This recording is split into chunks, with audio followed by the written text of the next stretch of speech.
Okay, you're on air? Yeah. Okay, all right, so it is, all right. So the time now being 6 o'clock, I like to start on time. All right. Okay, I will call this meeting of the Sullivan County Delegation to order.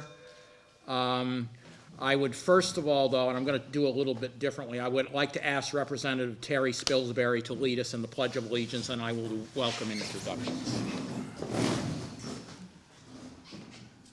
Salute, please. I Pledge allegiance to the flag of the United States of America and to the republic for which it stands, one nation, under God, indivisible, with liberty and justice for all. Thank you, Representative Spilsbury.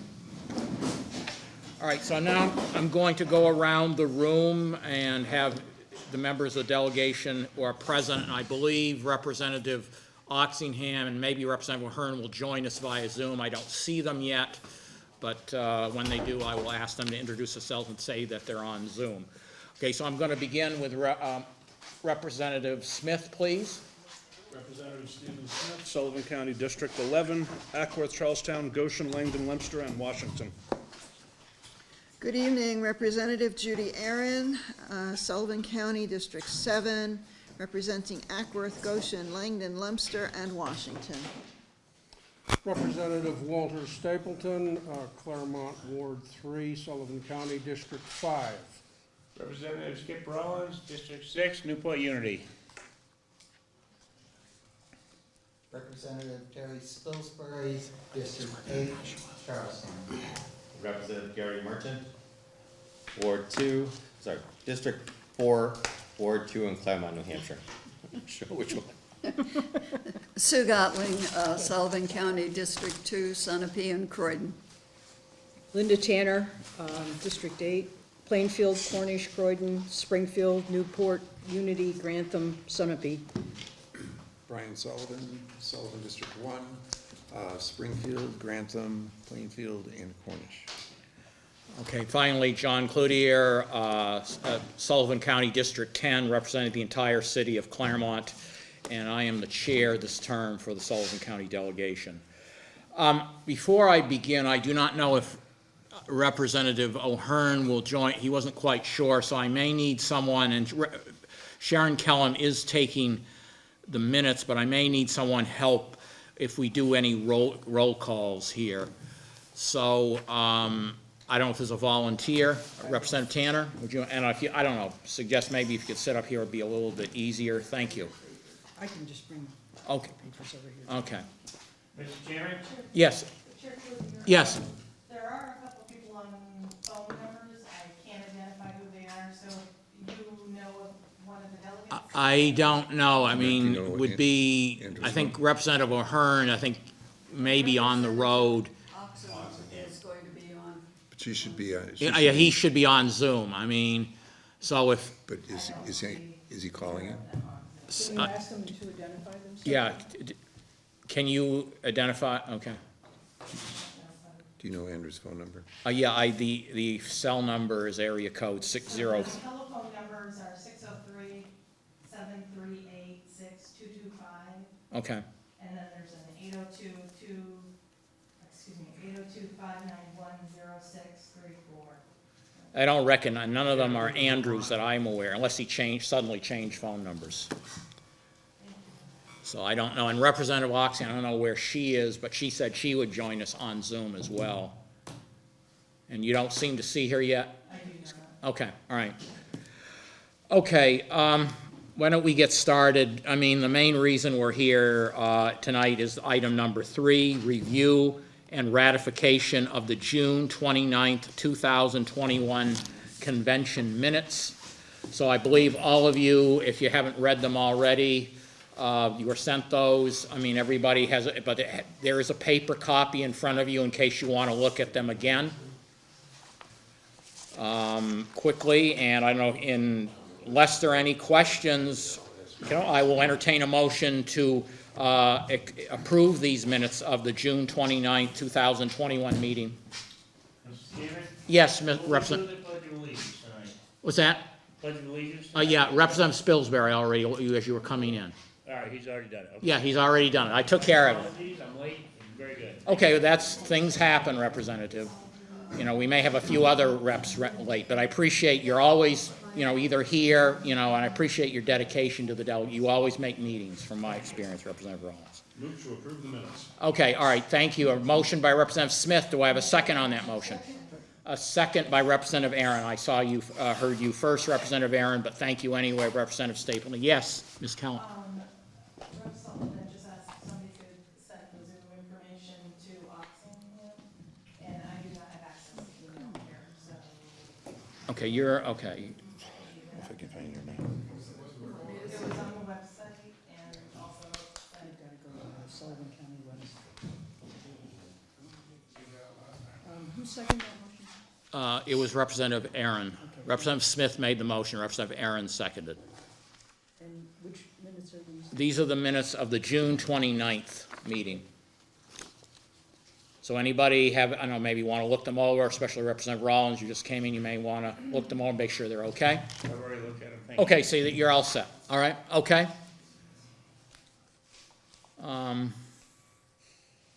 Okay, unless there's any further questions or anything, I will now call for a vote on this motion, please. Acting clerk, will please call the roll. Point of order, Mr. Chair. Yeah, Since no members of the delegation are currently on Zoom, you can voice vote this if you want. I can voice, okay, thank you for that reminder. Is there any objection to a voice vote, since there are no members currently on Zoom? There's no objection, we can just have a voice, but thank you anyway, Representative Tanner. Okay, are we ready? All those in favor signify by saying aye. Aye. All those opposed say nay. The ayes have it, motion carries, the minutes are approved. Thank you very much, Representative Smith. This, pandemic and post-pandemic war, I'm still getting used to it. All right, moving on, the review and ratification of the June 15th, 2021 minutes. We basically you have them in front of you, and I don't know if you had a chance to look at them in advance, but otherwise we can take a few minutes to look them over, please.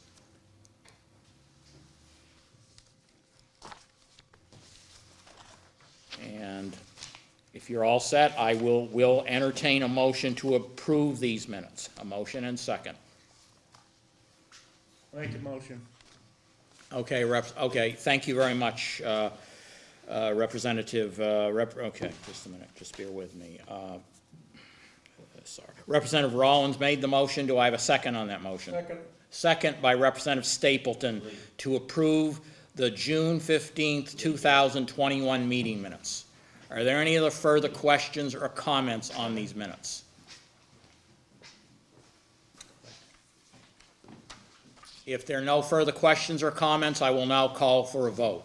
All those in favor of approving the June 15th, 2021 meeting minutes signify by saying aye. Aye. All those opposed say nay. The ayes have it, motion carries. The June 15th, 2021 minutes are approved. Yes? I abstained as I wasn't present. Oh, you wish to abstain on the June 15th? Okay, so I guess it would be, yeah, Miss Kellen was taking a note that Representative Spilsbury abstains because he was not present at the June 15th, 2021 meeting. Okay, now, so anybody you were able to get a hold of Representative Oxingham? I did send her the, Okay. email, the link, but we may want to confirm with her that I should receive it.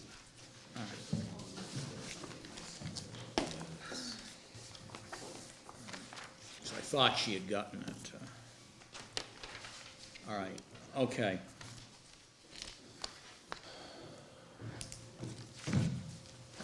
All right, so now we are coming to item 5, Sullivan County Healthcare Renovation Project discussion.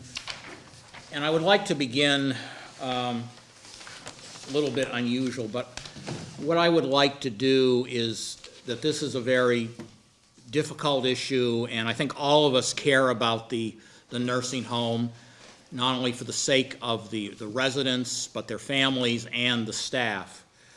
But also, a lot of us are concerned about the fact that this project, if we pass it, is going to put the taxpayers on the hook for nearly 30 years, or they're going to be encumbered. So, and I think we've got to try to, my intent is to try to find a way to yes. But I think I need to find out where each of you are at, and if you've got any ideas. I'd like to go around the table and ask each of you, and try to limit to 3 minutes, because, you know, that, as it is, it'll probably be like at least half an hour, depending on how many of you want to take the full 3 minutes. But I'd like to ask every member of the delegation what they think, and if they've got any suggestions to the road to yes. But this is, you know, and I think it's important that we all listen. I know we have maybe differing views, but I think it's very important during this time we take some time to listen. And so basically try to limit it to 3 minutes. I don't know if somebody wants to time it. Representative Tanner, if you want to do that, just try to keep it. I'm not going to be strict about it, but try not to go over too much. So I'm going to begin with Representative Sullivan, and then go around the table, and I would like to have everybody's thoughts, you know, even if, you know, Frank, I mean, but basically if you've got any ideas on how to get to yes, I would love to hear them. So I will begin with Representative Sullivan, please. I guess I'd start off by saying I'd recommend that we alternate caucuses as we go through. Okay, all right. I agree with the chair that this is an issue that I think we all feel very strongly about, and one thing we agree on is that we really want to see something get done. The building needs work, and I think we all want to see something happen there. I think we all also need to keep in mind that we are from a very poor county in this state, and that we need to make sure that whatever we do is truly affordable. And there are times when the first plan isn't the best plan. I'm open-minded to seeing adjustments to the current plan.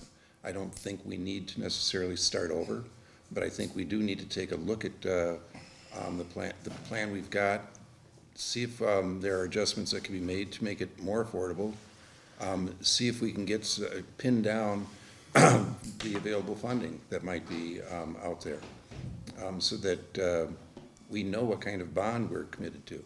I mean, if it's federal money, I'm happy to spend it.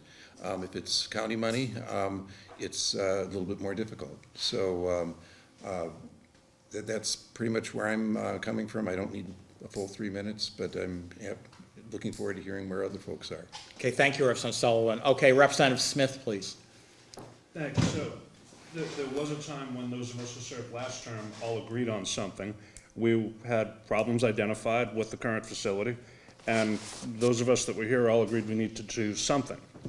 And at 30 million, I felt like it was probably going to succeed, and then it was 35, 37, 42, and that happened relatively quickly, and by the time we got to 50, that's why we pumped the brakes. Now I feel like we are trying to look at a construction project and alter details of it, and not one of us on this delegation has the expertise to do that. I'd like to go back to a normal project management model. We know what the issues were. We create a requirements document. These are the things that are the reasons we need to do a project. Then come to agreement on a number. I mean, how hard could that be? Here's how much we're willing to spend. And then see what can be done with that. And not particularly care about the details of the project, because again, not one of us is qualified to judge those details. But if they satisfy the requirements document and they fall within the fiscal restraints that we put on it, I'll vote for it. Excuse me. So that's where I'd like to see us get. And alternative proposal, this project isn't the only proposal that we were presented with. I'd like to look at the other ones again, because we already had them done, and some of those were less expensive. So that's where I'm at. Okay, thank you, Representative Smith. Representative Tanner, please. Thank you. I can't agree more with the two previous speakers. I think they both have hit many of the points that I have wondered about and am concerned about. I also would think that a rebid of construction costs would be appropriate right now, since construction costs are moving in a more favorable direction to holding the money for the project down. And I'm concerned that when we fund through the federal funding, not the federal funding, the grant funding, that we have no way to pay that funding off if we have money in an earlier time. It's, once we commit to 29 years, we're committed to 29 years. And I'm concerned about that. So that's where I am. Okay, thank you, Representative Tanner. Representative Aaron, please. Thank you, Chairman. Well, I think you all know where I feel on this. I think we should have started this project already, but that hasn't happened. And it seems to me, though, that in looking at a way forward, I would not be happy with going and cutting corners on this project. We had presentations by our various members on the staff who's worked on this project for the past 4 years. And we've already seen that whatever cutbacks and number of beds and different aspects of the project, if we cut back on them or scale it back, that we will not really make up, any savings from those things would evaporate as we go forward. I would like to see the current plans that we've paid over $1 million for implemented. Perhaps that what we have to look at, certainly is the funding for it, and maybe the funding piece has to be, we give it a certain amount of money that we're going to bond for it, and the rest of it could be soft costs that we can put some other aside, put that aside so that we could probably do that later on, and also have a combination of federal grants or other state agency grants that might make up the difference between what we're willing to bond for this and the total cost. Okay, thank you, Representative Aaron. Representative Gottlieb, please. Thank you. Well, having just reviewed the entire commissioners meeting from July 19th, I think that our county manager made it pretty clear that he did not see the likelihood of further federal funds being available for our project. So I think having heard that, if I accept that then we're not going to have access to more than what we know we already are going to have access to. And I just feel as if we need to do something that's, that fits our county. And I guess Sorry. There you go. A little loud, too. And I guess I'm one of only two that was here when we were trying to think about a new jail. And the project was projected to cost $42 million. And that just didn't happen. And as you know, what did happen was renovations to the actual jail and then building the community corrections center, which ended up being a really good project that did nothing but get kudos for Sullivan County with the results from that. So I guess and that also was a long battle of probably as many years as this particular discussion, I prefer to call it, not a battle, but a discussion as to what's appropriate for our seniors at the nursing home. So. Okay, thank you, Representative Gottlieb. Representative Stapleton, please. I was all in from the beginning, near the beginning on the project, respecting the fine work that the commissioners and the county manager did, and the architects, engineers.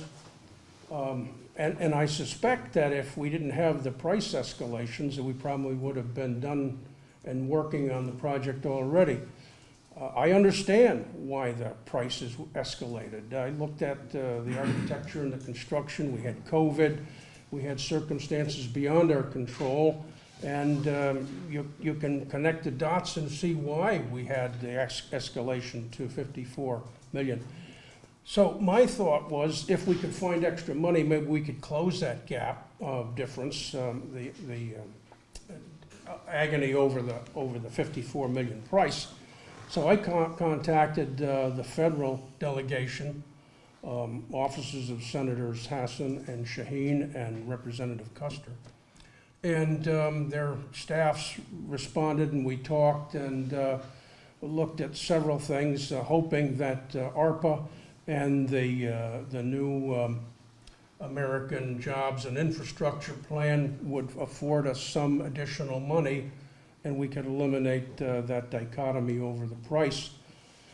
That's not going to be ready for a while, and Senator Shaheen told me that while there was nothing in there for nursing homes, managed care, and hospitals, that might be some consideration in committee following the initial workings rollout of the law.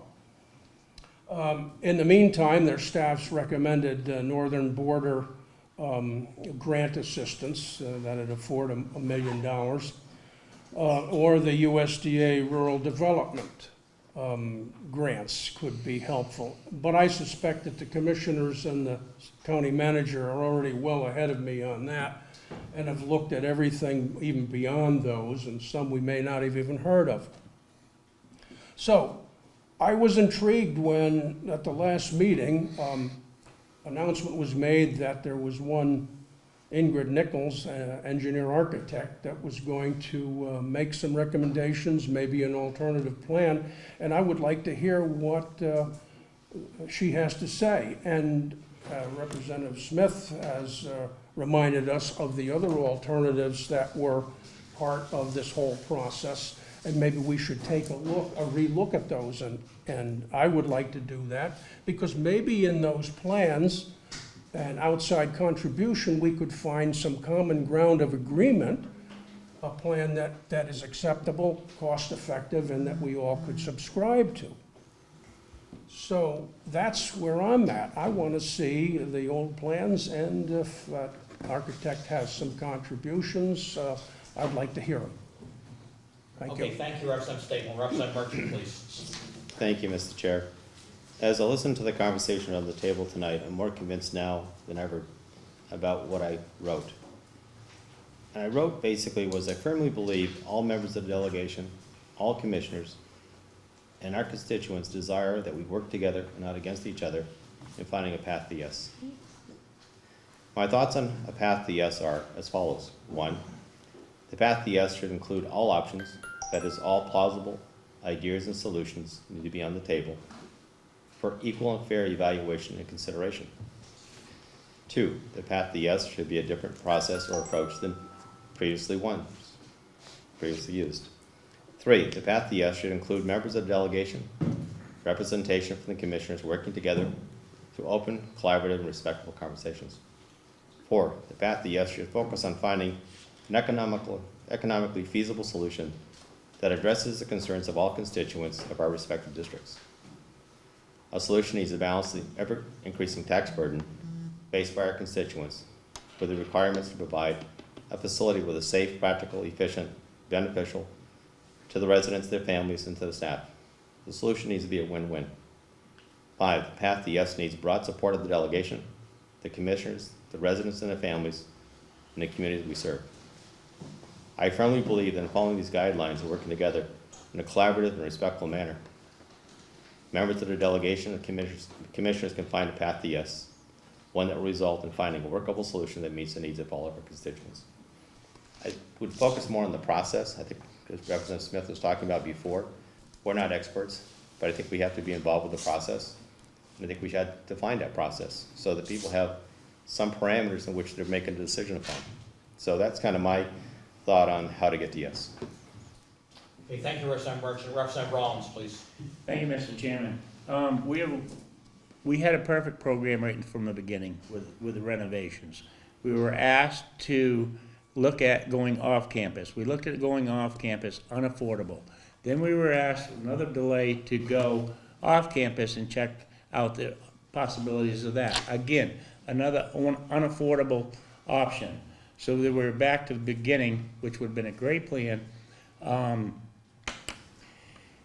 A lot of the building costs right now are going down. The dimensionals going down, plywood's coming, all costs of material is now coming down.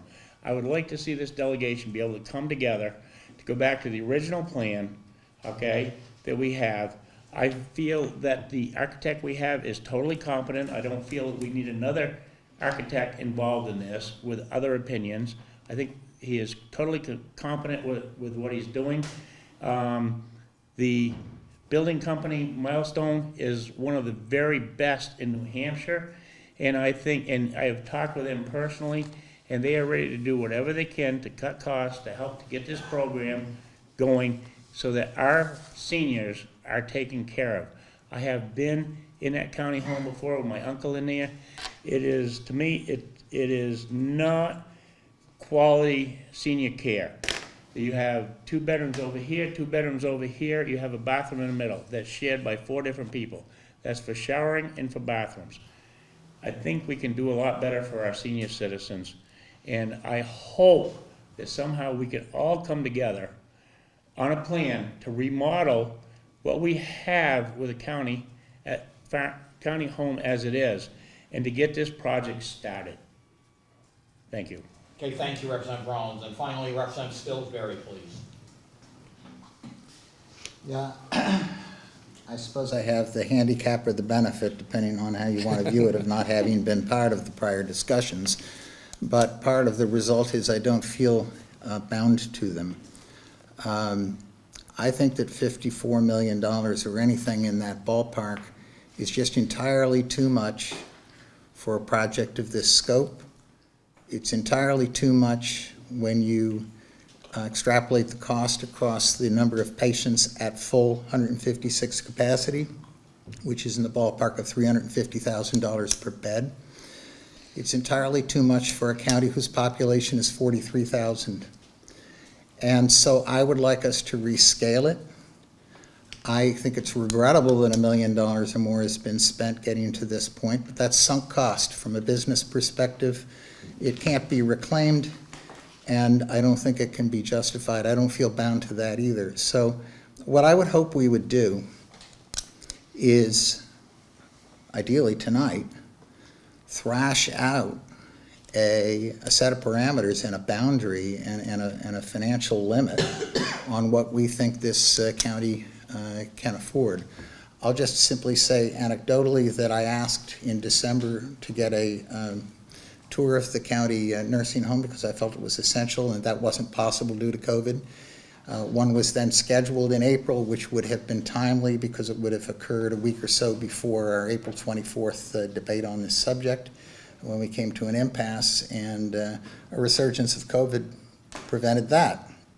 I finally did have a chance, thanks to Derek and Ted and Mary, to tour the facility together with Linda and Gary a couple of weeks ago, and it was a revelation. And I will just simply say I am convinced that we don't need to dramatically renovate, tear apart, and reconfigure the residential levels on Stearns.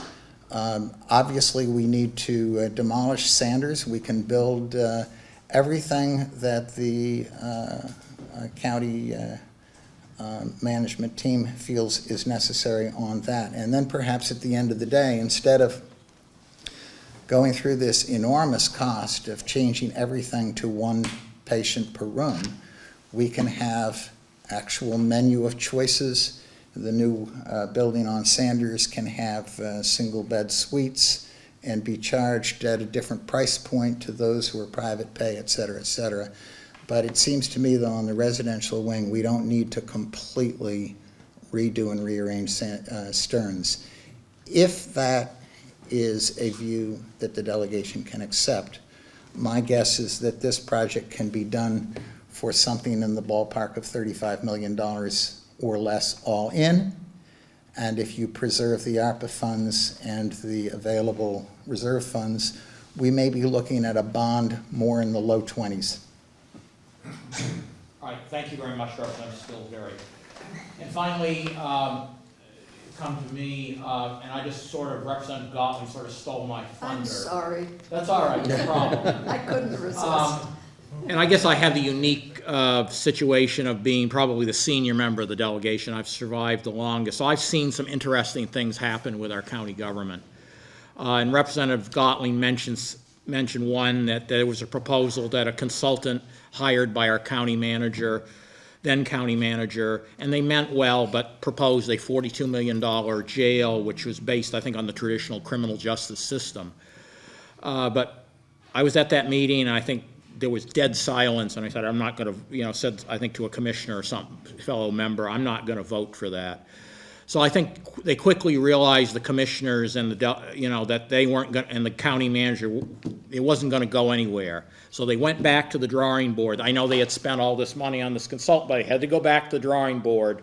And 2 years later, it took a while, and thanks to the head of the corrections superintendent at that time, worked on a different plan, a plan for an addition to our county jail that was cost less and also allowed the Trails program to come in, which is an innovative program that's a model for other counties. And it cost, I believe, $7 million, or certainly under $10 million. So I think we saved the county taxpayers money, and we put in a new system I think is working very well, and is one of the best things I ever did as a county delegate, in my opinion. And the only other thing is I look back in 1999, that when we were going to be told, we were told by the federal government, you got to build a new sewage treatment plant at the county complex. And we said the millions that we're going to spend. So the then county management and the delegation chair, Gordon Flynn, who was of the other party, got together with the commissioners, and we decided on a different plan. We were going to hook up the sewage system to the city of Claremont. They had to run a sewage line down, a little bit innovative. But we had to go to the state to get approval or buy easement or something across somebody's land, and it was on my committee, so I was involved in that.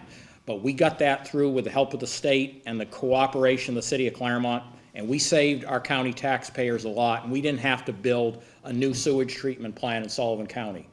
And what I take back from that is, in both those instances, we solved the problems, because the county jail, going back to county jail, was criticized from the beginning as a poor building that was built in the 70s. Of course, I wasn't there, so when it was built. But the same sort of issues with a nursing home remind me that it could have been a lawsuit waiting to happen, or problems. But we solved both the problems by pursuing some innovative solutions, not taking the first idea that was proposed and doing something else that cost us less. So I don't know, I throw that out as my experience, and hopefully we as a delegation can come together and do something that will meet the needs of the nursing home and cost us a less money, and something that the taxpayers can afford. So with that, I think that's it, unless Representative Oxingham, I don't think, Representative O'Hearn, I don't see them, and I didn't mean, so I guess they're not here right now. So that ends that portion. So I just wanted to get everything on the table, and I think a lot of the ideas, are interesting, and I'm glad I had this chance to ask everybody their opinion. So I don't know what we want to do to go forward. So Representative Merchant, yes. Thank you. One of the things I did draft as a motion, which I'll circulate so we can see it. But I think we need to tonight come up with some sort of a plan. To kick the can down the road again for another meeting is probably not going to be the right thing, the wise thing to do.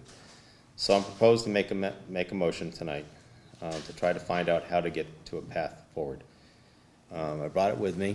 I'll circulate it with everybody so you can all see it. I think I brought it with me. Maybe I didn't. No, I did. So, Mr. Chairman.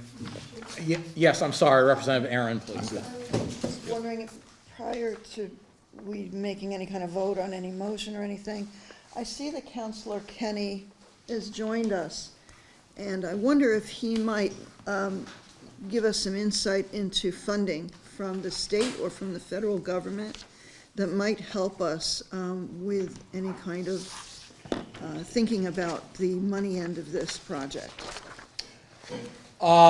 Is there any objection to hearing, I did chat with Counselor this afternoon, and he proposed some interesting ideas, and at this point, I'm told him I'm open to anything. So is there any objection for a few minutes to listen to Counselor Kenny, our executive counselor? Okay, so if we could make sure, Counselor Kenny, I don't know if you can hear me, or I'm willing to see, maybe repeat some of the stuff you mentioned to me this afternoon over the phone.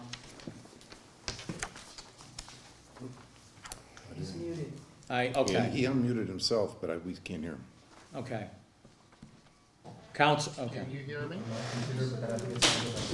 Just let's hold on a minute, please. In the lower left corner. Oh, Chair. Tell him to try now. Thank you. All right. Can you hear? Yeah. Can you hear me now, Mr. Chairman? I can hear you, yes, Counselor Kenny. Everybody hear Counselor Kenny? Yep. All right, okay, please proceed, Counselor. Maybe talk about some of the ideas.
I don't know what happened to Counselor Kenny. While we're waiting, Okay, do you mind if I? sure, go ahead, Representative Sullivan. I just want to make an observation since I was the one who went first. After hearing everyone, especially Representative Smith, if I'm building a house, I'm going to tell the builder how much I've got to spend.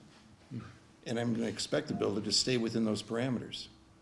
I'm not going to tell the builder, I want 4 bathrooms, 5 bedrooms, and a pool out back, and all of this, and then be shocked when the price is more than I expected.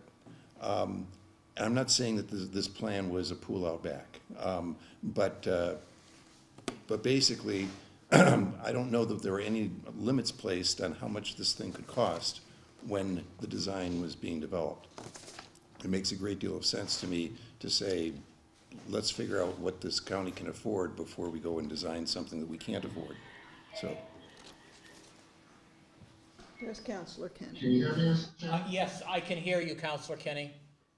Okay, sorry about that, technical difficulties. Okay, understandable. Go ahead, please. So, first of all, thank you for allowing me to say a few words to the delegation. One of the things that I want to make sure the delegation is aware of is once you develop a scope of works and you're looking down the capital funding road for different financial sources, my office is here along with, I'm sure, Council Warmington's office to help you understand what might be available in state government for funding. Additionally,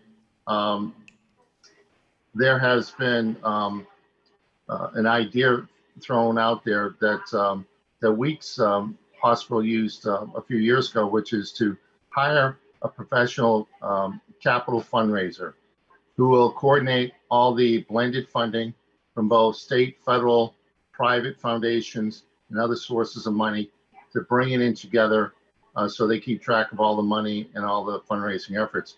Obviously, your objective is not to impact the county taxpayers in Sullivan, and so that's always the biggest concern.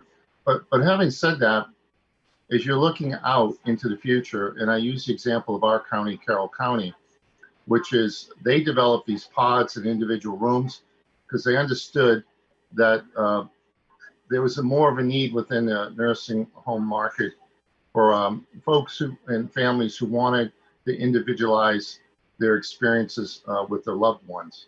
So as the healthcare industry moves into the future, you kind of have to look at that as well as you build out your public facility. We know many years ago that once we really pushed home healthcare and kept people in their homes for lengths or period of time and to the end of their life in some cases, that the most severe acute patients and Alzheimer's and acute individual would be populating our county nursing homes. So you kind of factor that in as you build out this facility. Do you have that kind of thought in mind, or other things, the trends in healthcare that might occur in the future? So I just kind of bring that out. That particular relatively new nursing home, obviously, was probably half the cost of what you're doing here in Sullivan. In that particular nursing home, they abandoned the old nursing home and they built next to it with a new nursing home. And they're going to use the ARPA money that they received this time to redevelop parts of the old nursing home for county office space. So that's kind of what they chose to do with that old site. But again, as you move forward, feel free to expand out to places like the Weeks Hospital, who have built a recent facility. In addition, they hired a professional fundraiser. They put up a website. There was a capital drive. They put up videos periodically to give the public updates on that project and that fundraising effort. And it was a good exchange back and forth, because sometimes a $5 contribution can go a long ways with support.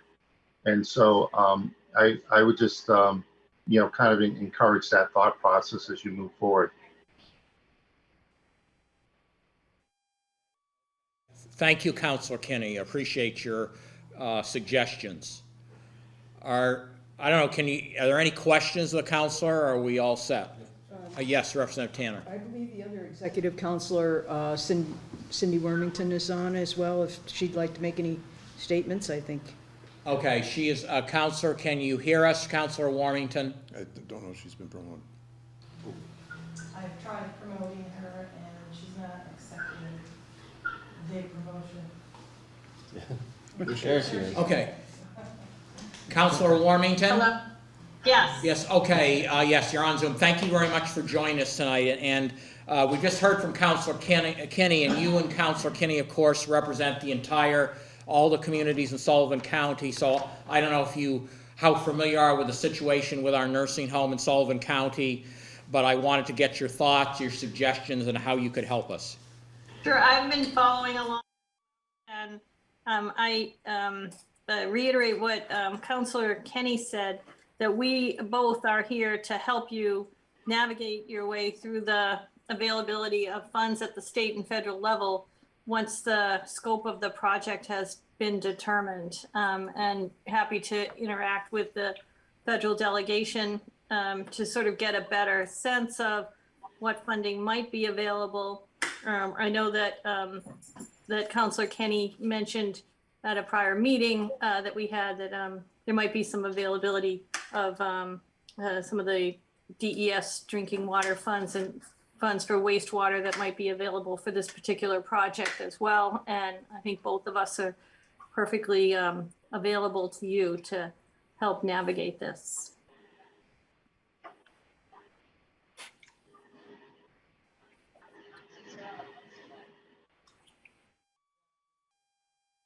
Either Councilor Warmington or Councilor Kenny. Okay, thank you very much, councilors. I appreciate your suggestions and zooming in tonight. Okay, let us continue. I think we all had a chance to look at Representative Merchant's proposed motion. Yes, go ahead, please, Representative Aaron. Thank you, Chairman. So, we're talking about trying to figure out what the scope of the project is. I think we already have on the table what the scope of the project is through the architectural plans that we already have in hand. Nothing that's in this project is extravagant.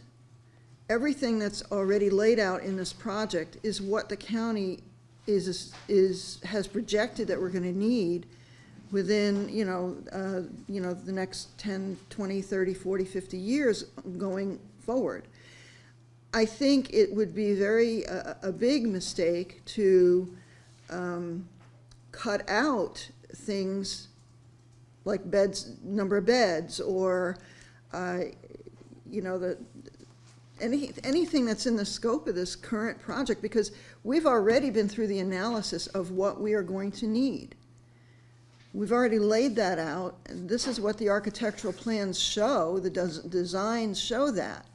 And to go back and say, to cut that back, I don't think is a prudent thing. I think we would be shortchanging our needs for the county. And to your point, sure, you don't just say, I want to build a 5-bedroom home with, a pool and 4-car garage or whatever. We've already laid out what it is that we need. And I think the question at hand now is to try and determine what the cost of this is going to be, since the GMP that we already paid $60,000 for is expired. I think we have to just figure out what the cost would be of the current project in front of us, and then determine how it is that we will be most effective to fund it. And if that means that we get if we can only afford a $35 million bond, then perhaps we have to look at where are these other places that we might be able to get some other funding, be it from capital, raising money through the public, or trying to go for different grants, or asking the state for some assistance. I think the price of what it is the price for what it is. And I just don't think that we would be serving our community and our county properly by scaling this back to be, a 2-bedroom apartment or a 2-bedroom house when we need 4 bedrooms. So, there you go. That's all I have to say. Okay, thank you, Representative Aaron. Other members of the delegation? Okay, are there any other questions or comments about this proposed motion from Representative Merchant? Yes, Representative Smith, please. Thank you, Mr. Chair. What's the $100,000 for? Mr. Chair, Yeah. shouldn't we put the motion on the floor? Okay, with a second, and then would you have mind? I discussions? don't know. Not at all. Object. Okay, Representative Merchant, are you going to make the motion? I'll make the motion. Do you want me to read the motion, or you both have it in front of you? I'll read it for those who aren't. I was gonna say, could I get a copy of that? Sure, I'll be sure you get a copy of it. Okay. My motion is the following. I move the delegation form a work group composed of 5 individuals, 2 Republican members of the delegation, 2 Democratic members of the delegation, and 1 member of the county commissioners. The objectives of this work group are as follows. 1, find ways to reduce the total cost of the project to $35 million or less. 2, explore funding opportunities, including federal loan programs and state bonds. 3, research any requirements or constraints for using federal funds such as ARPA and congressional designated funds. The work group may consult with any individual, organization, or government entity for advice, suggestions, recommendation, or other information necessary to assist the work group in meeting the objectives. The county shall create a project fund to support this work group. The project fund shall be established by transferring $100,000 from the undesignated fund balance to the budget. Delegation chair shall be authorized to release funds from the project fund so the county may pay expenses incurred by the work group. The work group shall provide a full report to the full delegation on its findings no later than September 30th, 2021. The report shall include a budget for the project along with other documents the work group believes will assist the delegation in making a final decision. Okay, thank you, Representative Merchant. Second on that motion. I'll second. Okay, second by Representative Sullivan. Okay, motion is made and seconded. Okay, now Representative Sims, I'm sorry about that. I should have, someone made a motion first. You did have a question. Go ahead. Well, yeah, true, the motion's incomplete, it doesn't say who appoints the members. And I'm assuming that the only reason we have a motion is because of the $100,000, since as chair of the delegation, you have freedom and authority to form and appoint subcommittees and ad hoc committees. So if somebody could tell me what the $100,000 is for, that'd help. Okay, so I believe, as I said, it would be for, It's to fund this study group. Is that correct, Representative Merchant? I It's just want to be because the clear. study group may have to bring in experts because most of the people in the delegation, including myself, don't have the expertise. So therefore, we have to engage people who have the expertise, whether it be engineers, whether it be architects, whether it be people doing feasibility studies, capital fundraising, and so forth, and those people cost money. So therefore, in order to have the work group be successful in trying to accomplish its objectives, was be able to have access to funds so they could pay the individuals to help guide them. Okay, all right, does that answer your question? Yep. Okay, further questions? Yes, Representative Aaron, please, followed by Representative Stapleton. So why $35 million or less? What is that, how did you arrive at that number? $35 million or less, based upon a number that I think we all could agree on. Okay, so there's, I think after listening to all the conversations and so forth, it seems to be 35 million seems to be a sweet spot. So I chose 35 million for that reason. Okay, Representative Stapleton, please. I'm opposed to this motion. Adding another level of process and bureaucracy, and that would serve as an impediment to getting a solution done here. Two individuals from both sides and one county commissioner, the only person who's probably got the expertise near what's needed is maybe the county commissioner chosen. While we already have a good body of experience and expertise with the county commissioners and the county manager and the staff that's done a superlative job in putting several plans and alternatives together, and who have contacts with engineers and architects. This motion is, we're gonna reinvent the wheel, it's gonna come out square. This is like an appendicitis. And I don't think it's worthy of time or acceptance. It's just gonna encumber us further. We're gonna slow the process down instead of enabling it. Okay, thank you, Representative Stapleton. Representative Rollins, please. Yes, question for Representative Merchant. It says $35 million total cost. Is that $35 million for taxpayer money, or is that total cost with what we have from the federal government coming towards us to take off that? Are we looking at $35 million for the loan, or are we looking at $35 million total, but take off whatever we have for federal money available? That's a good question, Representative Rollins. The $35 million is total cost, which does not mean that we're talking about $35 million for funding. So it's $35 million for the project. So the cost of the house is $35 million. What we raise for capital or funding would be separate from that. So it'd be something less than $35 million, but the total cost of the house or the project is $35 million. So in other words, the federal money, excuse me, follow up. Yes, please continue. If we have $6 million in federal money, we're only gonna appropriate $29 million. Correct. So that's $6 million would reduce the $35 million funding requirement down to 29. Thank you. Yes. Representative Sullivan, please. Representative Stapleton, I share your frustration and impatience. But our difficulty is that we don't have a clear path forward. I don't know that we can get one tonight. But basically, if we gave it 2 months with some intensive work on it, I think, you know, this type of work group could come back with something that would get us to where we want to be. And I think I sense that there's a majority of us who would like to see these costs reduced.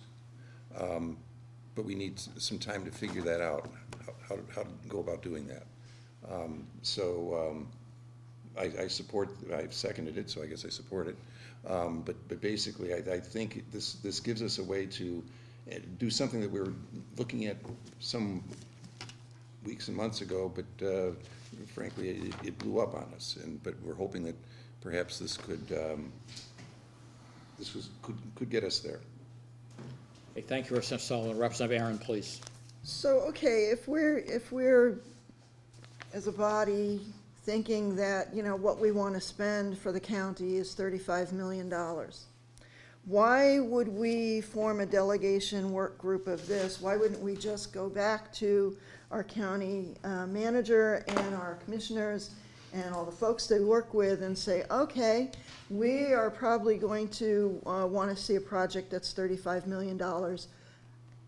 Come back with how you would change the project current and give us a report in September on how we can get to $35 million.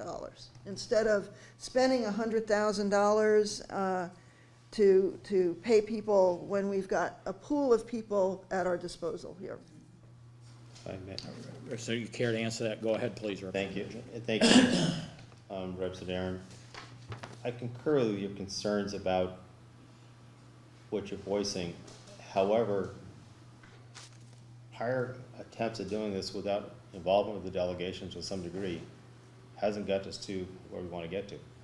And I think it's important that we have members like we do with the EFC, that the EFC is there for a reason, to look at the budget. So you have people part of the delegation that are part of the process. So when it gets to the full delegation, there's people on the delegation who are part of it to speak to it. And I think at that point in time, that's why I'm trying to look for members that are part of the delegation to ensure that they're part of the process and not find out at the very end what was decided. So they're part of the decision-making process, that's all. Follow-up, yes, please continue, but- Representative Aaron, followed by Representative Tanner. I understand your point, Representative Merchant, but it just seems to me that if we are, as a body, unwilling to spend more than $35 million on this project, which, you know, is whatever, then we would say to our commissioners and to our county manager and the folks working on this project, this is what we're willing to spend, what can you do for that amount of money? And I think that that's, you know, that's how we should proceed with this, is put it back on the professionals who have been working on this for the past 3 years to ask how we can come to that number.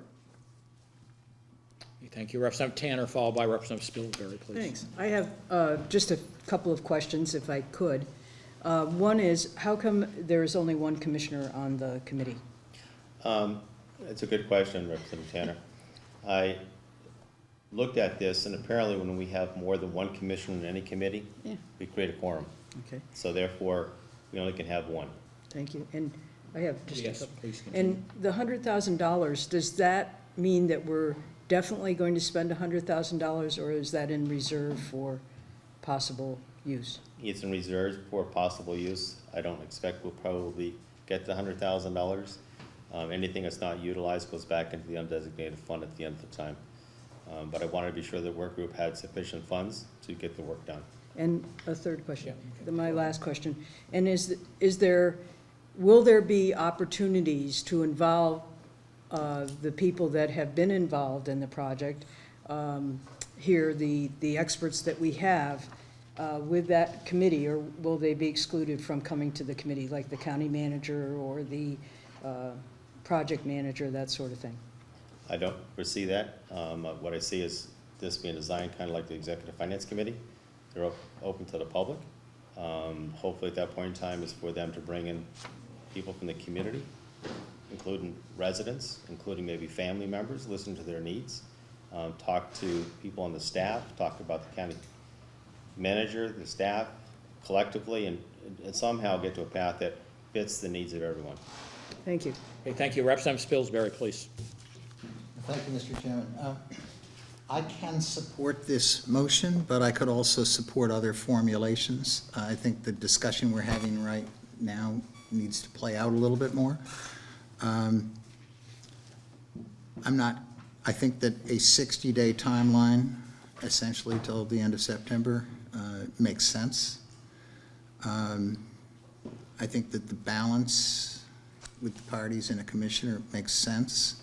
There are other ways it could be formulated. I'm not convinced that this group within that 60 days needs access to $100,000, but, that I think is a discretionary decision the group will make.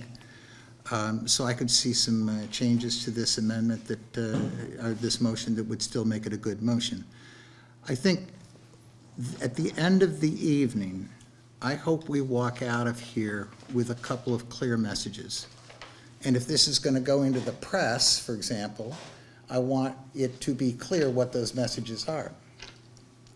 I think at this stage, while there may be support for the $54 million project the way it was formulated, it should be clear to everybody that there is not sufficient support to get it to move ahead. There is not sufficient support for an amount of bonding that would enable it. But if we recognize that that project therefore is not doable the way it's been presented, we need to make it very clear that that doesn't mean we're walking away from the nursing home. We need to make it very clear that we're being purposeful, that we're being deliberate, that we're being sincere, and that we genuinely intend to get the best affordable result we can get in the shortest period of time. So if Representative Merchant's motion, if you were to focus on what is its single most important feature, it is that it makes it clear we're focused and we're deliberate about actually doing something for the nursing home. And therefore, nobody should interpret our actions when we leave here tonight as disinterested, insensitive, changing priorities, or we're just kicking the can down the road. So let's come to a firm conclusion tonight, how we're going to move forward, given that we don't have sufficient support for the $54 million plan. Okay, thank you, Representative Spilsbury. Yes, Representative Stapleton, followed by Representative Rollins. This is an important enough item and a need that we should all be involved with it instead of passing it off to 4 individuals who can be easily overwhelmed with all of the complex moving pieces of a project like this. I would have preferred a more open motion and would suggest that we vote this motion down so that a better one could be made. And the open motion could be, yes, put a limit, approximate limit on it. It's hard to nail these things down in this economic environment and with the uncertainties we face. But you could say a threshold of 35 million or so instead of or less. And then give a motion to the commissioners and the county manager to explore the options. Listen, this is like a box of Legos. They got all the pieces. They know what the different colors and shapes are, and they can better put the pieces together in alternatives than we can coming at this fresh and new. And then get back to us with some options or variables. And we talked about a couple tonight. Representative Spilsbury said, all right, maybe leave Stearns alone and demolish Sanders and use that as the footprint for what is necessary for us to fulfill the need and the mission. Representative Smith said we had some plans of days going by that might be resurrected and looked at. Instead of us breaking into this new, all of us should be a party of it, but the commissioners and the staff that have already done this work are better equipped an experience to do that kind of alternate introspection. So that's why I think that this motion should be defeated, so that a better motion, more open, and enabling the talents that can to do the work. And then we all look at it instead of a few chosen. Okay, Representative Rollins, please. Question for the chair. Yes. In this, it said 2 Republicans, 2 Democrats, and one of the county commissioners. County commissioners, yeah. Okay, who, Mr. Chair, will appoint those 2 Republicans, 2 Democrats, and 1 chair? Would it be you, or would the head of Democratic caucus pick their 2, and the head of the Republican caucus pick their 2? And how will we come about with the county commissioner? How will we pick that, Mr. Okay, Chair? that's a good question, Representative. I had a concern about that, Representative Merchant. I noticed that wasn't in who would appoint them. Are you assuming that I would appoint them? I think Representative Smith talked to it earlier. You mentioned about something about the chair had some sort of authority to do subgroups or something. I wasn't sure exactly what it was that you were referring to. He has the authority to create subcommittees. So, Representative Smith has his hand up. Okay, Representative Smith, Thank you, Mr. Chair. What I said was that if you didn't want the $100,000, no motion is necessary. You alone have the authority to create ad hoc and subcommittees, and the chair is the person that appoints those members. Since this is a motion to form a work group, I don't know what a work group is, parliamentary speaking, and I don't know who makes the appointments. So at the very least, the motion, since it's a new thing, would need to be amended. okay, Representative Merchant, would you entertain, I don't I know. would, so if I listen to what Representative Smith's saying, to make this fit into what parliamentary-wise, the move that not the delegation, but the chair of the delegation form a work group? Which are ad hoc group, is that what we're saying?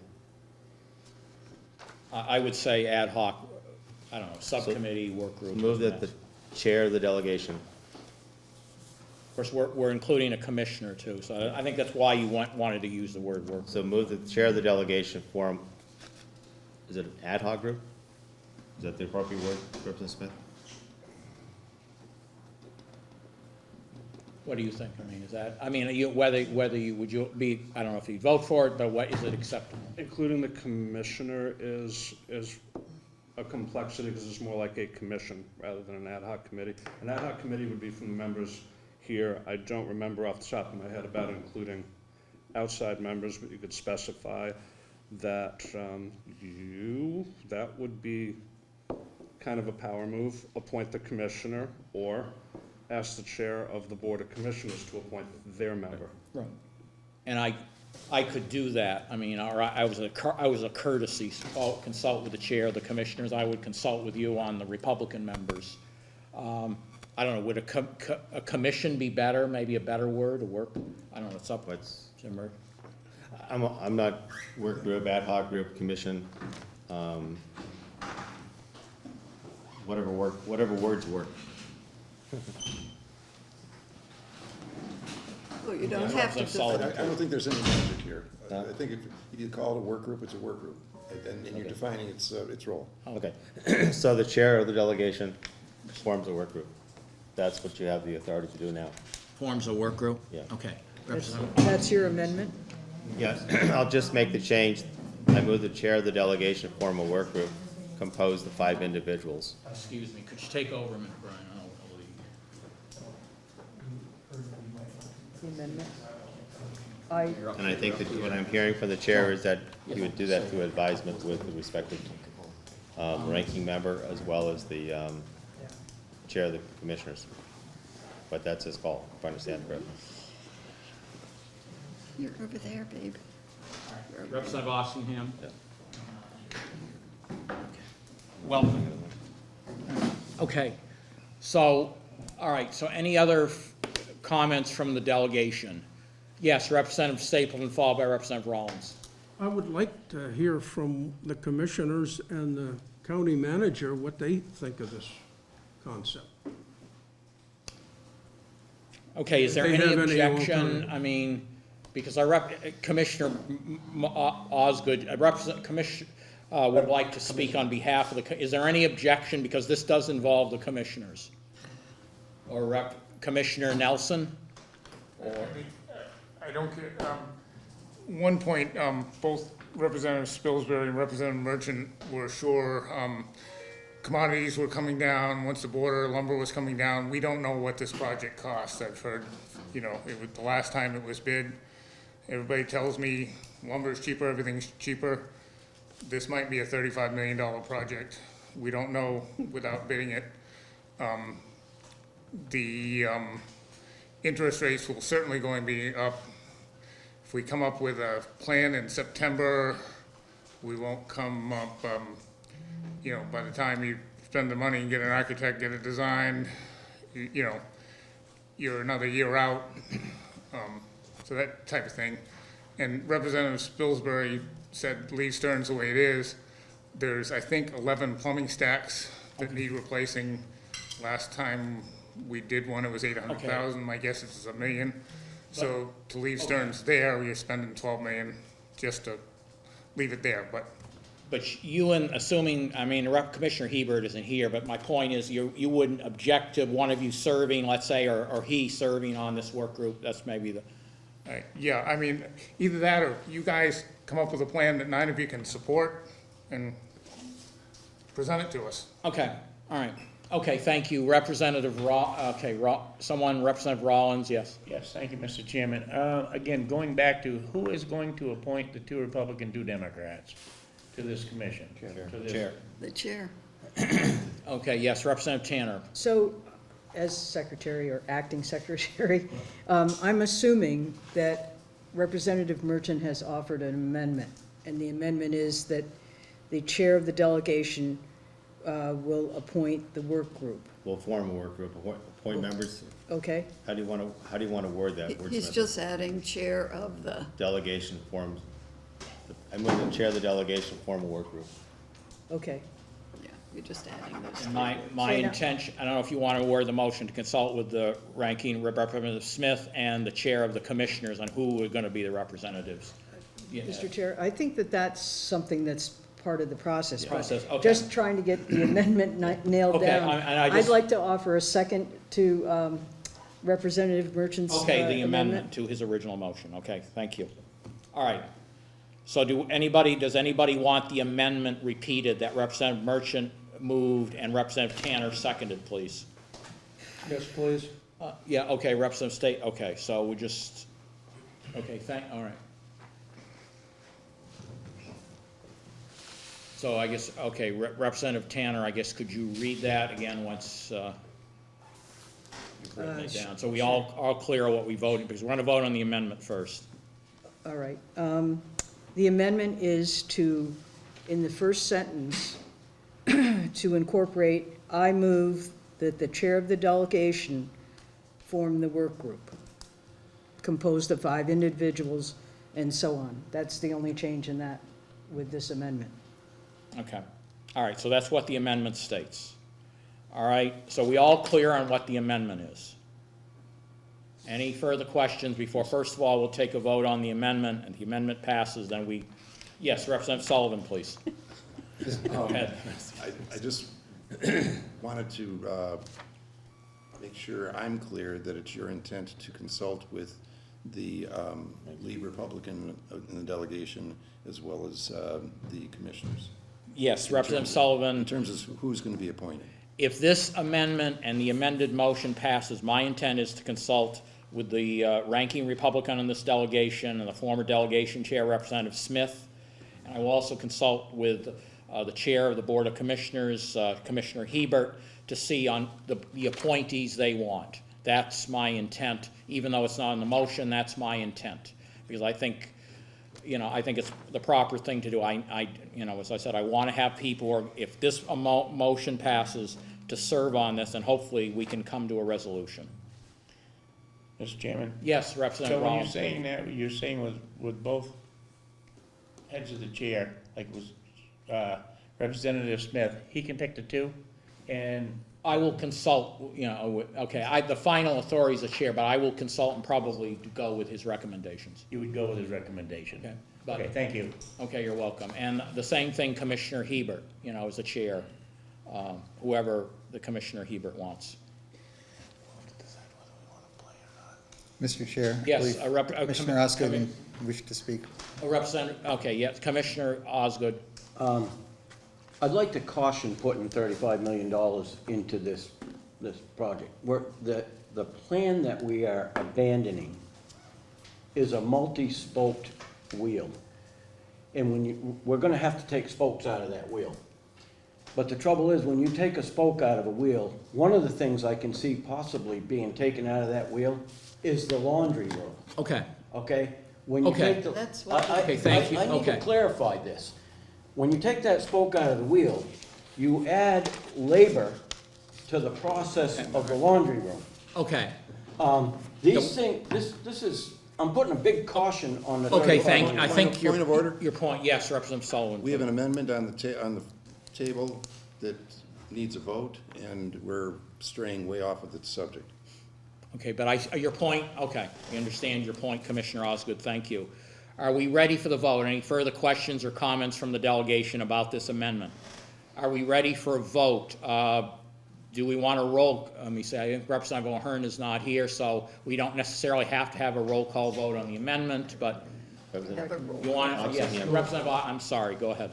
I'd just like to say that I have been trying to get onto this meeting since 6 p.m., since 10 minutes to 6, and I was on the telephone, and I heard the initial conversation where everyone had an opportunity to say about getting to yes, and it was only when I tried to speak that I realized that I was not actually connected to the meeting at all, and so I got in the car to come down here despite my health concerns, and I'm concerned that Andrew O'Hearn is in a similar situation where he intended to be here and has not been able Yeah, to. In fairness, he said he's on the roads, I don't know where he is, you know, that's what he told me. Okay, But I thank want to you. make it clear that I have been participating remotely and that I'm taking part in the vote. Not that I haven't been here for the hour. Well, thank you, Representative, and thank you for coming. I know it's a bit of a sacrifice for you, but we appreciate you being here in person. Okay, are we ready for the, yes, Representative Stapleton, please. We also have one of our representatives here, John Callum, is absent. Is he on, John, Who? Representative Callum? is he on Zoom? is he on Zoom? It's Sharon Callum. That's Sharon. Sharon. Sharon Is Callum. he? Okay. I think that's Sharon Kellum. Yeah. I mean, I didn't see him. Yes, Ms. Kellum. There are 2 telephone numbers out there on Zoom right now, and that is 603-738-6225 and 802-591-0634.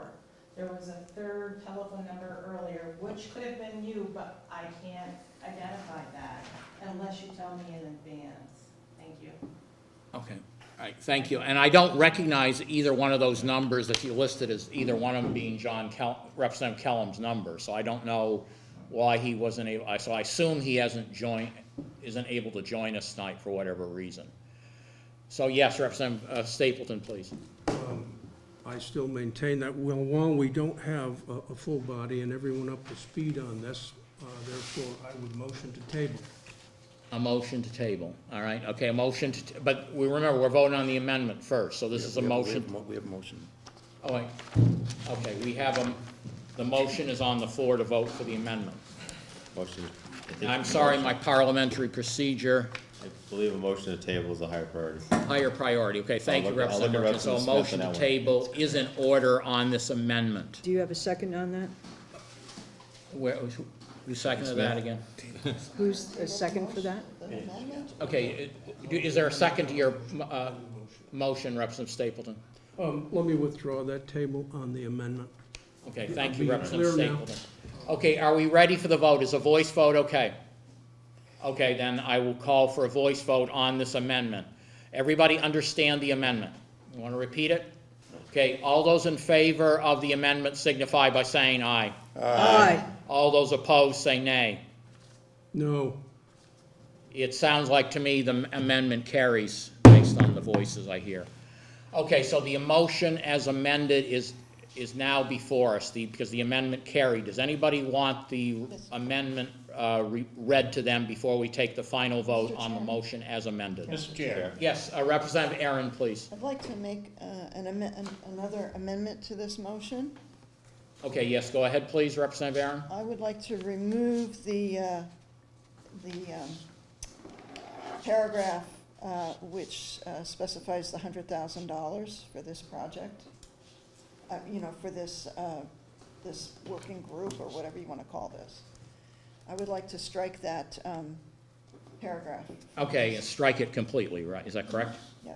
Do I have a second on that? I second it. Second by Representative Rollins. Okay, this is an amendment by Representative Aaron, seconded by Representative Rollins. Okay, are we, yes, Representative Stapleton, please. I have a motion for an amendment that, under the first paragraph. Okay, but we instead of have an 50 amendment on the floor This amendment first. right now. Representative Aaron made an amendment. Representative Rollins, I believe, normally we would vote on that amendment first. Then if you want, depending on what happens with that amendment, then you can offer another amendment. So I just want to be clear. Is everybody clear on this amendment before we take a vote? Do we want a voice vote or a roll call? I think a roll call. A roll call? Okay, Representative Gotling would request a roll call. So Representative Tanner, whenever you're ready, you could please call the roll on this amendment by Representative Aaron with a second by Representative Rollins. So the amendment is to strike the last paragraph of the original motion. No, the second to Next last. Second line. Yeah, Good, thank you. yeah, next to last, please. I'm glad I got that right. Inquiry of the chair. Inquiry of the chair. Yes. John? Yes, oh, go ahead, please. Will there be discussion on the amendment? Well, we just, There can be. we can be, okay. I mean, we're about ready to go in a roll call mode. Do you have something to add? I didn't. Yep. So, I guess I don't oppose the idea of 5 people trying to answer these questions, even though I think we already have people who can do it. But I'm a hard no on any ad hoc committee getting $100,000 to spend, discretionary spending power. Okay. Okay, and that's a hard no for any amount of money, right? Just out of curiosity, probably. All right, okay. All right, so are we, any other discussion? Mr. Chair. Yes, Representative Spilsbury, please. I'd just like to make the observation that if the amendment is passed and the 100,000 is deleted, I think the group can still perform the role that we're expecting them to do. So to me, it is not a harmful amendment. Okay, all right, thank you, Representative Spilsbury. Any further questions or comments about this proposed amendment? Striking out the $100,000 and the next to the last paragraph of the original motion. Are we ready for the vote? I Yes, do have Representative a- Gotland, followed by Thank you. Representative Merchant, please. In thinking about this, when this committee meets, will the representatives qualify for mileage? In time. And as if it is the same as coming to a delegation meeting or a finance committee meeting? I would think if delegation, at least members, I don't know what the commissioners do, but I think they would qualify. I mean, off the top of my head, but I'm not a lawyer, but I can always check it. But we could put, depending on the fate of this particular amendment, we could make an amendment specifying that there could be reimbursement for travel expenses. Okay, and we do have a budget, I believe. The delegation has a budget which we approved as part of the overall budget, so I assume that's one of the purposes is mileage. So I know from my past experience, I've been on committees with commissioners and other county officials, and I think I put in for mileage. It's been a while since I've done this, but I was paid the mileage as long as there were minutes indicating that I was at a meeting. So I would think there is precedent from my experience. Mr. Chair. Yes, Representative Merchant, please. I'm okay with modifying $100,000. It probably was a little overzealous. However, I also recognize that I don't want to get in the situation where the work group gets into looking for consultants or people who have the expertise, and we can't access them because we have no way to pay for them. So I don't wanna encumber the work group and saying, sorry, you don't have any money to talk to the architect at $150 an hour. You don't have any money there to talk to a consultant because there's no money. So how do we help the work group avoid those situations? Because if there's no money in the budget for it, then they're gonna come to an impasse. Okay. Yes, Representative Smith. Thank you, Mr. Chair. We were told that there was an architectural firm that was going to evaluate this for free. I eagerly await the results of that.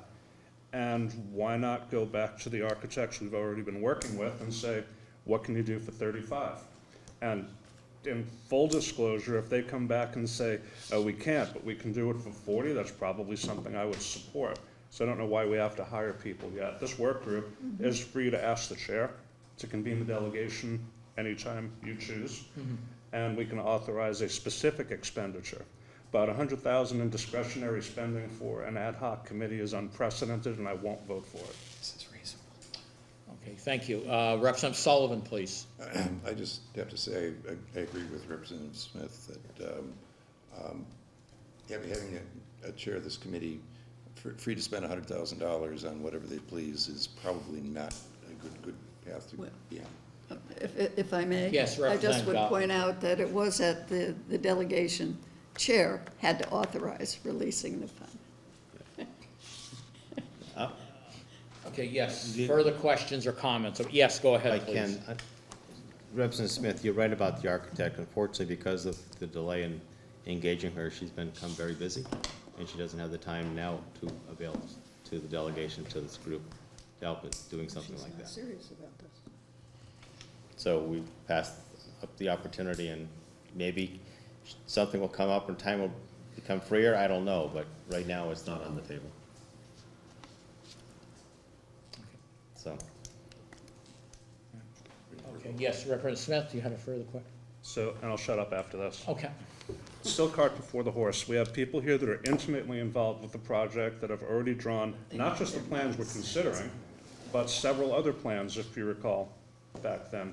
I'd like to see that work done first before we contact a third party and say, hey, what do you think about it? Because we may have something on the shelf that works, or the supportive staff that we have and the architects that we've already agreed to hire may have a solution. So, I mean, at the very least, this is premature. And again, I'm not spending $100,000 on it.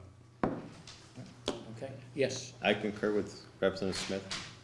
I'm comfortable taking $100,000 out of it. I just want to be sure that if we run into that situation, there's a path forward, and you explained there's a path forward, so I'm okay with that. All right. So what you're saying is this amendment is on the floor. Are you saying you were going to withdraw that part of it, or you? Delete. Okay, I think that's right. I think we do have to vote on it. Except, the motion on the floor from Representative Aaron, if I understand it correctly, is to delete that paragraph. All right, okay, all right. So are we ready for the vote? Do we still want a roll call or voice vote? Roll call. Roll call, okay. Will the clerk please call the roll on this amendment, please? Thank By you, Mr. Representative Chair. Aaron and Representative Rollins. Representative Aaron? Yes.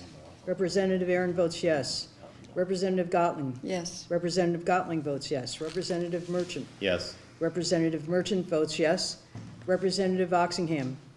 Yes. Representative Oxingham votes yes. Representative Rollins? Yes. Representative Rollins votes yes. Representative Smith? Yes. Representative Smith votes yes.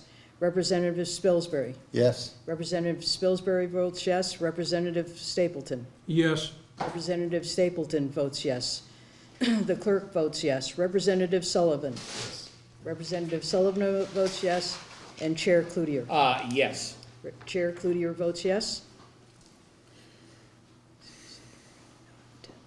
11 yeses, 2 absent, and 0 noes. Okay, thank you, Representative Tanner, I appreciate your, okay, so the amendment passes, so the section with $100,000 has been removed. Okay, let us go back to the main motion. Are we ready for a vote? Yes, Representative Stapleton, please. I would make a motion to amend the original, at dot bullet 1 there, instead of cost of the project to 35 million or less, change that to approximately 35 million more or less. That way we haven't encumbered down to a strict amount, but we have some leeway built in. 35 million, or, I'm sorry, More or Representative less. To Stapleton, approximately 35 million.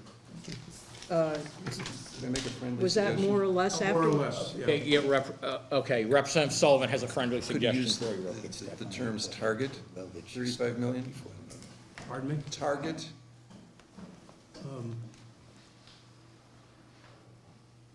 A target of approximately 35 million? it's your amendment.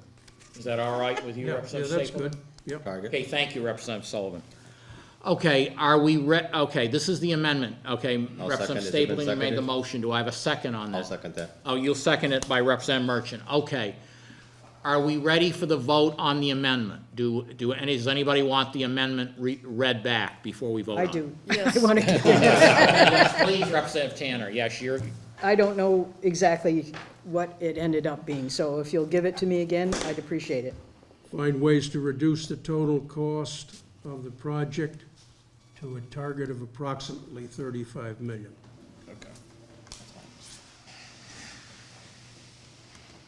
now, does everybody understand the amendment from Representative Stapleton? Okay, are we ready for the vote on the amendment? Do we want a voice vote or a roll call? Voice vote. Yeah. Okay. All those in favor of the amendment by Representative Stapleton signify by saying aye. Aye. All those opposed say nay. The ayes have it, the amendment is carried. Okay, thank you. Now we will go back to the main motion that Representative Merchant with the two amendments that we did approve. Is everybody ready for the vote on this? Can you Yes, hold up a Representative Tanner. second until I get the Yeah, okay, paperwork just done, please? take your time. I don't mean to rush you.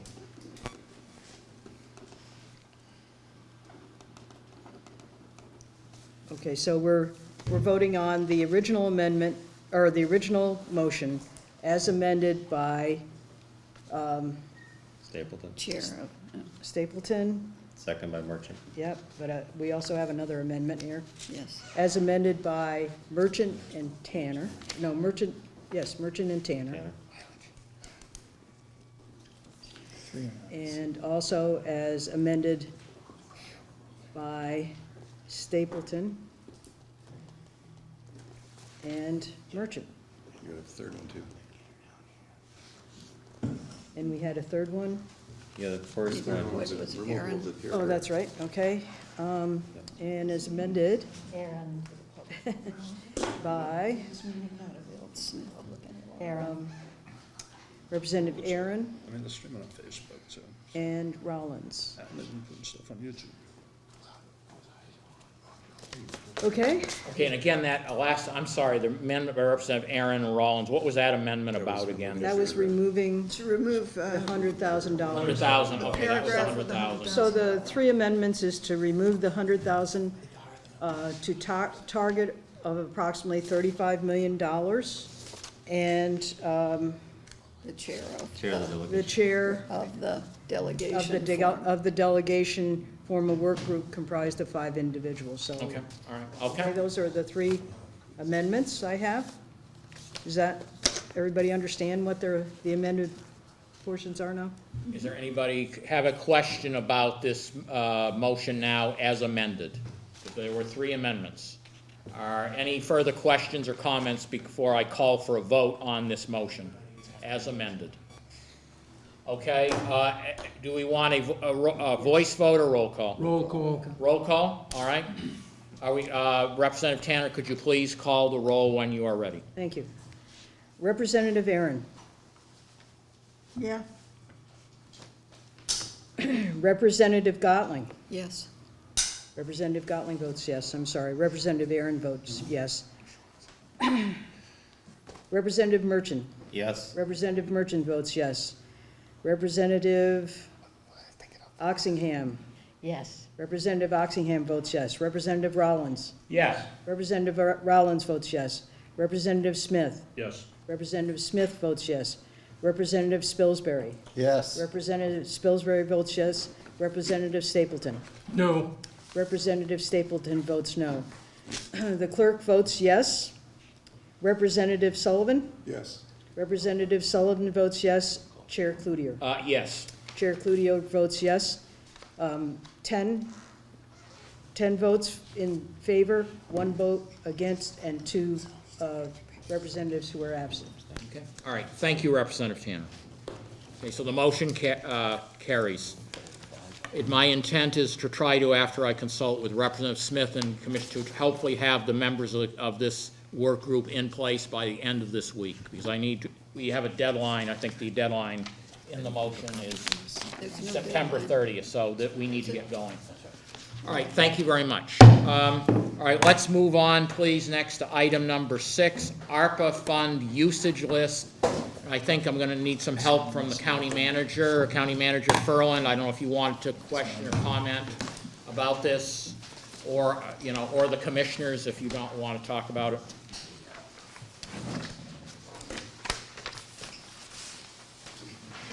Thanks, Mr. Chair. I think in the interest of time, we'd probably brief this by exception. I hope everybody had a chance to look at the read-ahead material.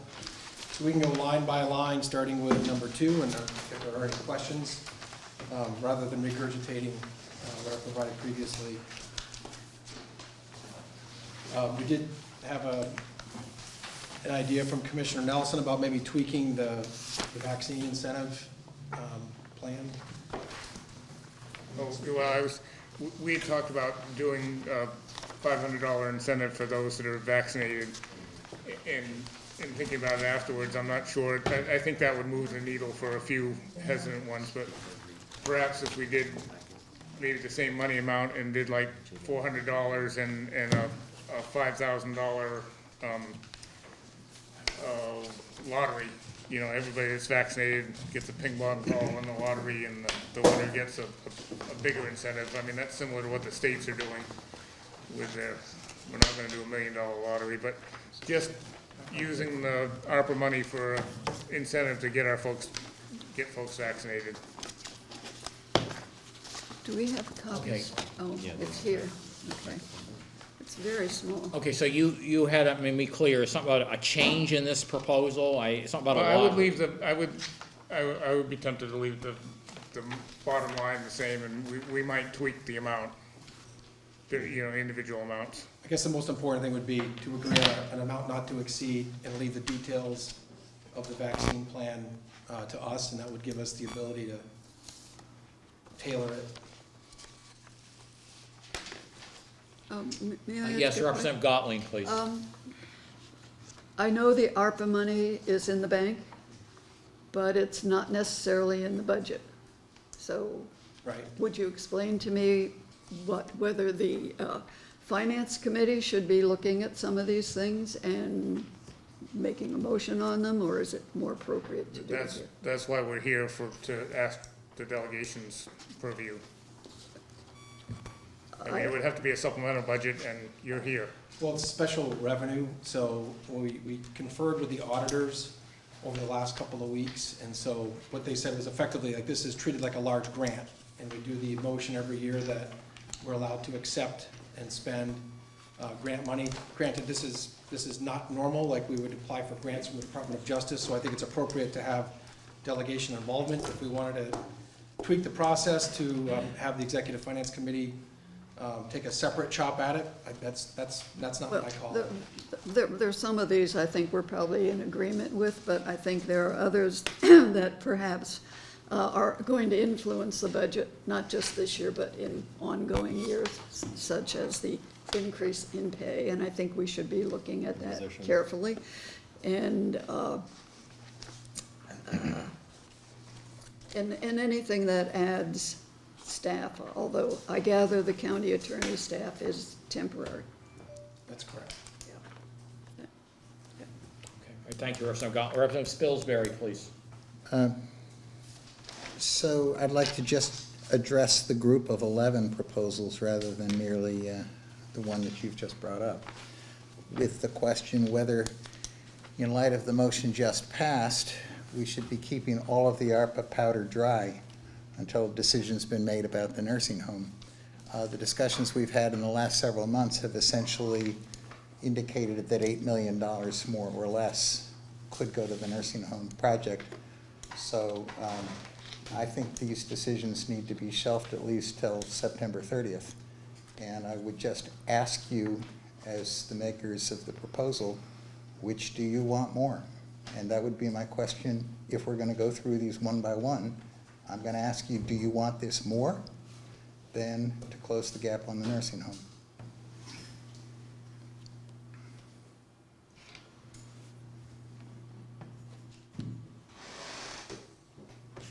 Is that rhetorical, or? No. I'm saying, if we're going to go through them tonight, I will ask that question each time. Related question? Okay. So, I'm sorry, Representative Sullivan, you got followed by Representative Merchant. There's not a total on here. Can you give us a total of all what this is?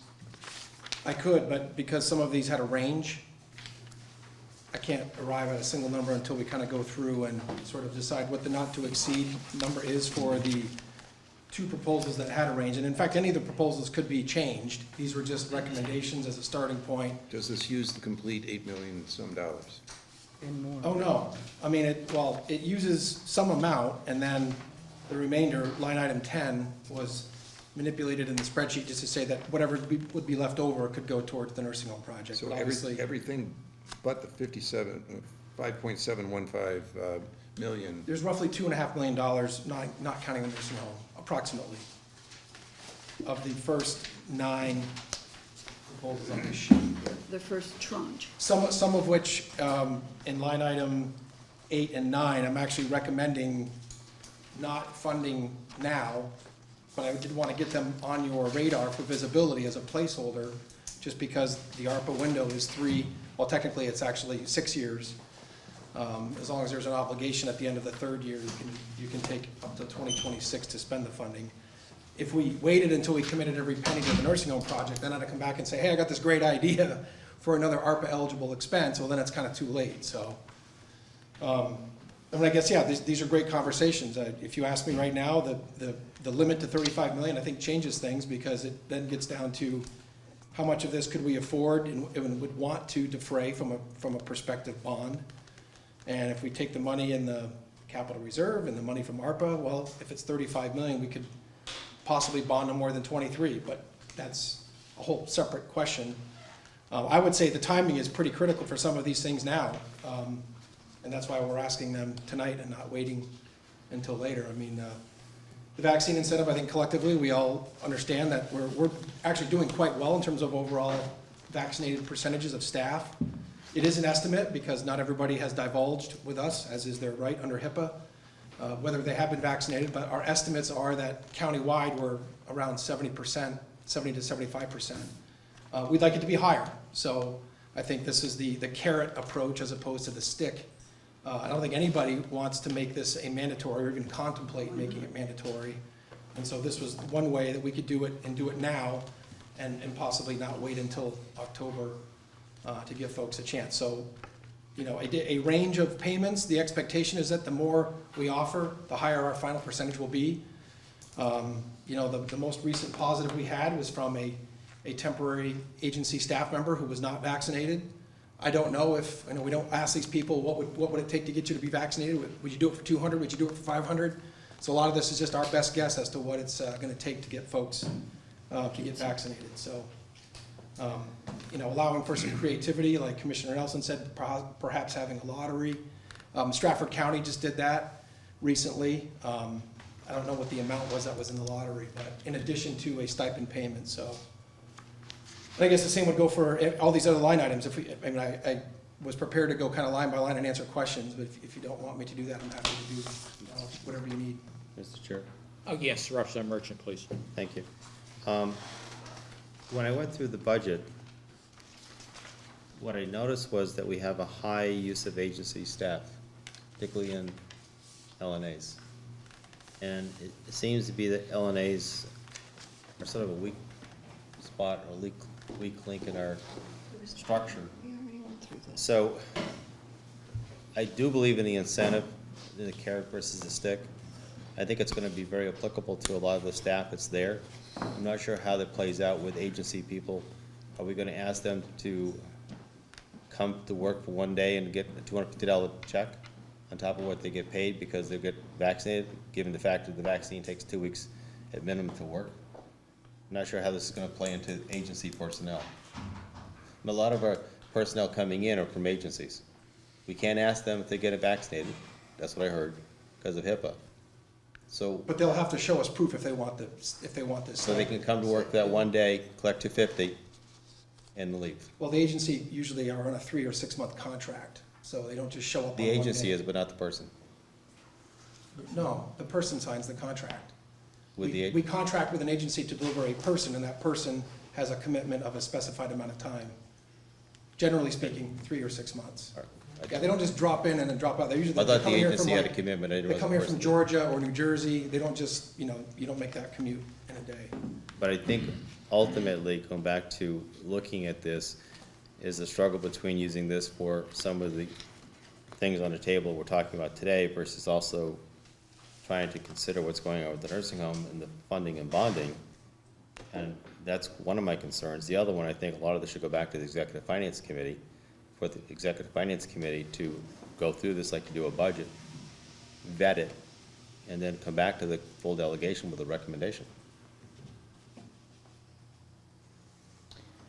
That's the normal process. Representative, Commissioner Nelson, you're trying to help Well, Manager yeah, I mean, I Furlong's have a couple things. To answer Commissioner Spilsbury's question, I think the top three would be in that category of my highest priorities. And I'm fine with going to Executive Finance Committee and taking the time to do it, except for the vaccine stipend. The faster we do that, the better. The faster we can get people vaccinated, the better. And so I would love to get your okay on number one, and then we can run the others through whatever process you want.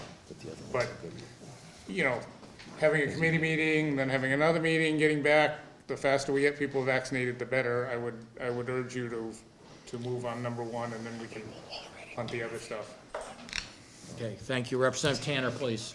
Thank you. I totally agree with Commissioner Nelson, and that we need to move on this vaccination thing so that the nursing home isn't closed down and then opened up and closed down and opened up. I think that's important. I think the money for enticement, and even perhaps instead of all money, a day off to recover from the vaccination itself, because you don't feel very good the next day. Some people don't. Might be something to add. I would also suggest that we think about that there are many people who still have questions about the vaccination and questions about getting vaccinated, that perhaps the nursing director and the physician at the nursing home and the director of the nursing home could run a little educational conference or educational meeting so that they could either personally or whatever answer the questions of people that are hesitant to get the vaccination. But I do agree with funding that and funding that right away. Okay, thank you, Representative Tanner. Representative Aaron, please. How would this even be fair to those who have already gotten the Oh, vaccination? they would get the stipend. Everybody who has already been vaccinated Yeah. would get it? Yeah, that's the only fair way to do it. Yeah, okay. Thank you. Further question, Representative Merchant, please. Yeah, I forgot that. I'll get it back. In regards to asking about vaccinations, I'm not quite sure about the HIPAA issue, because when I worked at the hospital, I had to show documentation, I had a TB test, I had to show documentation, I had hepatitis B, had to show documentation, I had a pneumococcal vaccine, so I don't know why there's any different. That was required for This employees. is a voluntary program. I mean, we're not going to Experimental. demand people get it. This is a voluntary incentive. So if they choose not to get it, they can choose not to tell us that they've had it. If they want the stipend, they have to tell us. It's as simple as that. I mean, I don't want to get into a semantics debate about whether HIPAA applies to this. I mean, it's just, Well, We looked at making it mandatory. What difference would that make? We talked to our labor lawyer, who's very good, and she said, approve vaccines, you can mandate. This is not an FDA-approved vaccine, so we cannot mandate it. Okay, that makes sense. thank you for But that I believe you clarification. That can, makes sense. yeah. Yes, Representative Unfortunately, No, the state has just signed into action HB 220, I believe it is. Yeah, That that's right. says that nursing homes and health facilities are exempt from that. Well, and there are a And lot of they may people, there are mandate. people that are mandating it, but it's gonna be in the courts. When the FDA approves it, different ballgame, but it's not an FDA-approved drug. All right, A thank you. question, Yes, please, Representative just very Gottlieb, short. please. Are you going to offer the vaccinations at the facility? We're doing it, yep, we've got them there, both jail and nursing home. And we have been doing the education piece too. Were they, Do it again. excuse me, were they having a chance to actually ask questions of the medical staff? I know Ted and April have been doing the education piece, and I can't speak to the PA and the doctors, but Okay. we can stress that. Okay. But I know Ted and April have been doing ongoing education. Great, thank you. Thank you. Yes, Representative Stapleton, please. What if, between that range, what does $100 translate, or 100,000 translate into? I mean, your $250 payment at 75,000 and $500 payment at 120,000. Give me approximation of if we made it 100,000, what Be around 320 to 350. respectable incentive, instead of going for broke and leaving money on the table? And those are worst-case numbers. We have about 300 staff members. We don't expect to get to 100%. It'd be great, but I don't think it's realistic, to be honest. So that would be just the worst-case number. At $500 at 300 staff members, 150 is the worst case, and 75 would be the same number of employees at 250. But sure, I mean, again, this was presented with a range for flexibility and discussion, and I think it's, Thank you, yeah, Representative worthy and Stapleton. appropriate at this particular time, especially facing the variant of the Delta. Yeah. That's too. Further questions? My sense is that, and I don't know, it's up to the delegation, maybe we ought to vote on this first for the vaccination incentive program, because we're gonna go through this. But it sounds like maybe So they could mandate. there's not much, there's a lot of agreement that we ought to do this, so. But I just want to, you know, if people have to leave or something, that's why maybe we should take a vote, suggest we take a vote on this unless there are further questions. Yes, Representative Tanner, please. I'd like to make a motion that we allot $100,000 to the vaccination program. All right, thank you, Representative Tanner. Do I have a second on that motion? Second by Representative Stapleton. Okay, further questions or comments about this motion by Representative Tanners and Stapleton? Yes, Representative Merchant, please. Discussion. I could support that. Once we have documentation, we get to at least 95% of the staff is vaccinated. What? Once we get to 95% vaccination, then the staff gets the money. Oh, that's an incentive. No, right now, we get 75%, so people who have already been vaccinated are gonna get 250. So we have a gap.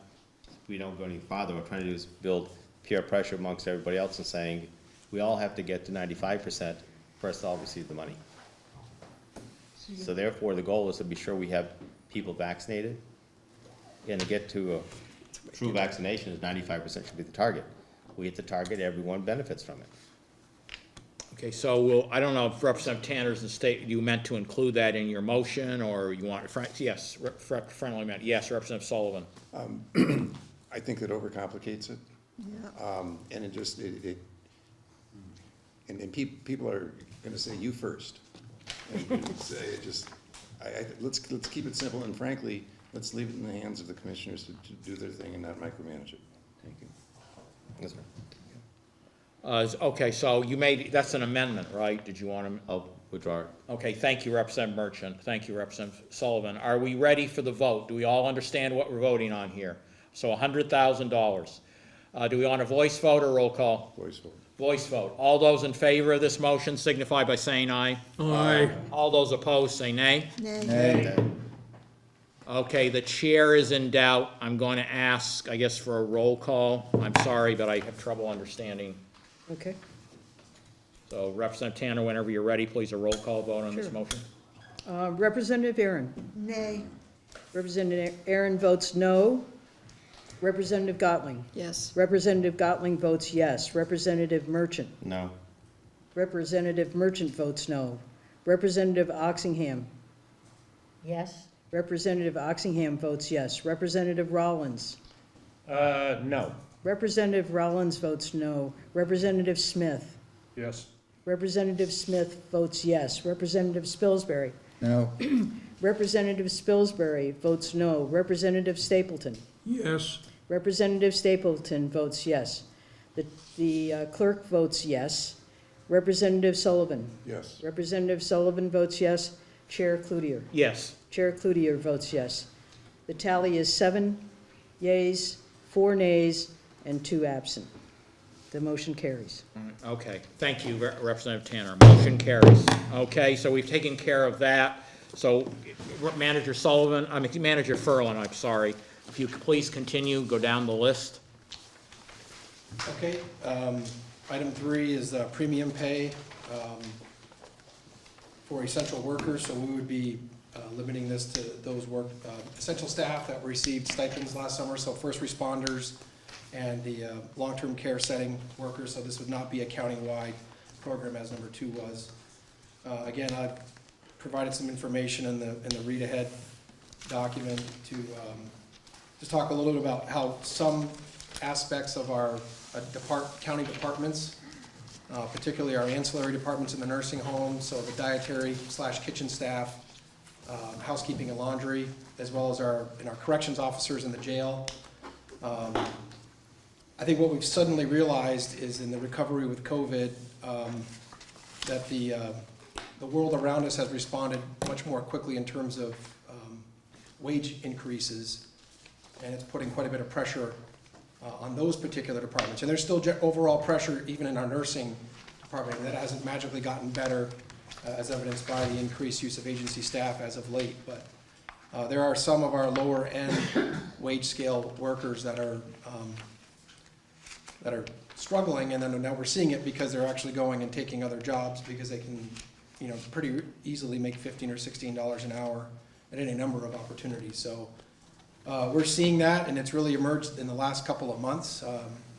Like I said, it really took everybody by surprise. We expected to see some pressure on the labor market as the world emerged from COVID, but I think the speed has even taken us by surprise. So this would be a way to, I've likened it to putting a Band-Aid on something where you really need a tourniquet. I don't want to overreact, and that's why this would be an incremental approach to try to see if things do settle down. We're in between collective bargaining cycles with now all 3 of our unions, so I have coordinated with representatives from the unions, and they've said that something like this, they would certainly not oppose it.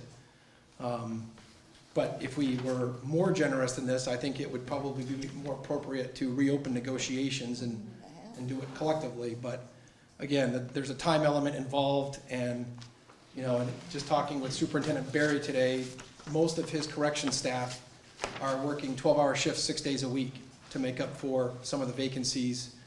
We are exploring other options to try to be more, I wouldn't say efficient, because that would assume that there's a permanent fix to it, but temporary innovations to try to reduce the staffing requirements and give folks the ability to take a day off. Representative Tanner, she made a comment about including a day off. Our folks can't take days off. That's as dire as it is in certain departments.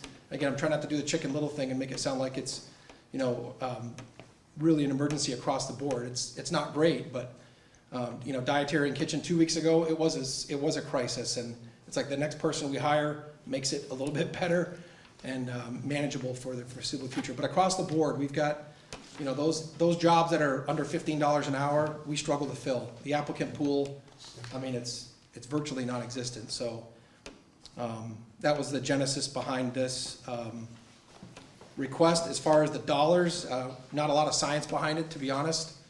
We picked something that we thought would be quote-unquote affordable, not spend all of our ARPA money, just with an acknowledgement of the looming nursing home discussions, but something that would actually move the needle now and not have zero impact. So just trying to factor in all those variables and come up with something that seemed reasonable. There is a baseline element to this, which would be a one-time $500 kind of a retroactive thank you for what you did for the county during COVID. So at the floor, that would be $120,000 roughly for those staff members that have been with us. And then the up to $1.5 million would be a 3-year program, $2,000 per year, administered in quarterly $500 checks to encourage people to stay with us, not just get a $2,000 check on January 1st and put your notice in on January 2nd.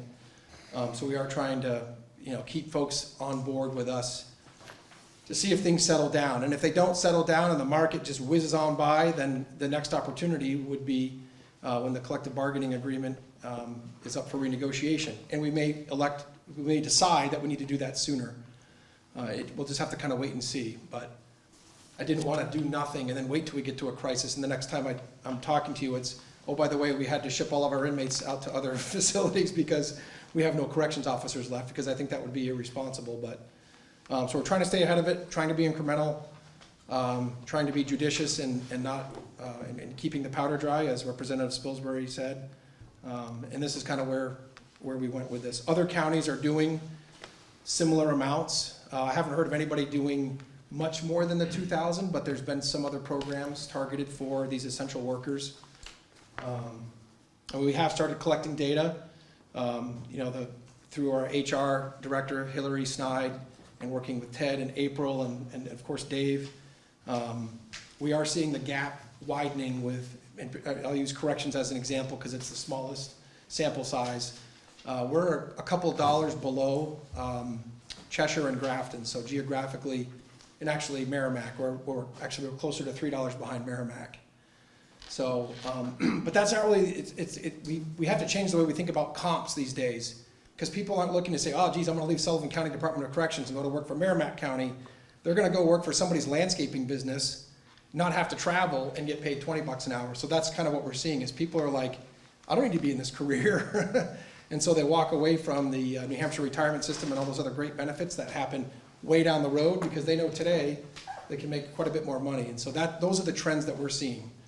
And we'd like to try to head those off if we can. Okay, thank you, Manager Furlan. Questions of Manager Furlan, please. Representative Gottlieb, please, followed by Representative Smith.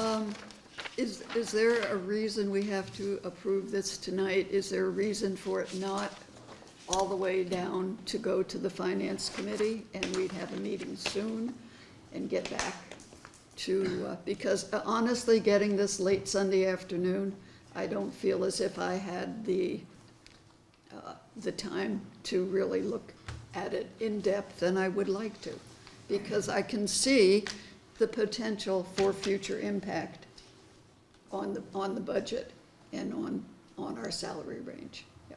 And I just think that should be looked at carefully. I'm sure that the commissioners did, but we're the other eyes too. Thank you, Representative Gottlieb. Representative Smith, followed by Representative Stapleton, please. Thank you, Mr. Chair. What's starting salary for a corrections officer? 1541? 1581. 1581. Okay then. Representative Stapleton, please. I think that the vaccination incentive as well as the retention incentive are two primary and important things that we should get rolling and do it tonight, and the rest of them can maybe hold fire for EFC. Let me follow up. If 240 essential workers get $500 each, there's your 120.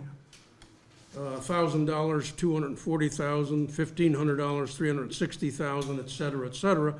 What do you feel is the sweet spot for the maximum retention within reason, without going to the million? Well, I mean, honestly, the 2,000 equates to about $1 an hour, not even. I mean, there's 2,080 hours in a work year.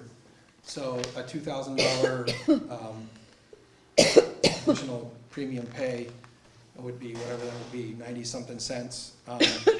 Again, that's why I likened it to maybe putting a Band-Aid on something where a tourniquet's required. But I didn't think going more than that. Again, I'm trying to be incremental and come in at the lowest possible amount that would actually make a difference. And again, that's a crystal ball exercise. So. So 2,000, You're gonna about follow. $480,000, and you think that 2,000 is a good sweet number? It's the best guesstimate I had for coming up. I mean, it's certainly open to any other suggestions for, more or less. That's why we did it as a range in both the dollars per year and the number of years. I mean, the 3 years was just a baseline recommendation to see if if any of these programs would actually make a difference. And then, of course, in the intervening period, over the next 3 years, we will have new collective bargaining negotiations with each of the unions. So that would give us a chance to reassess the market.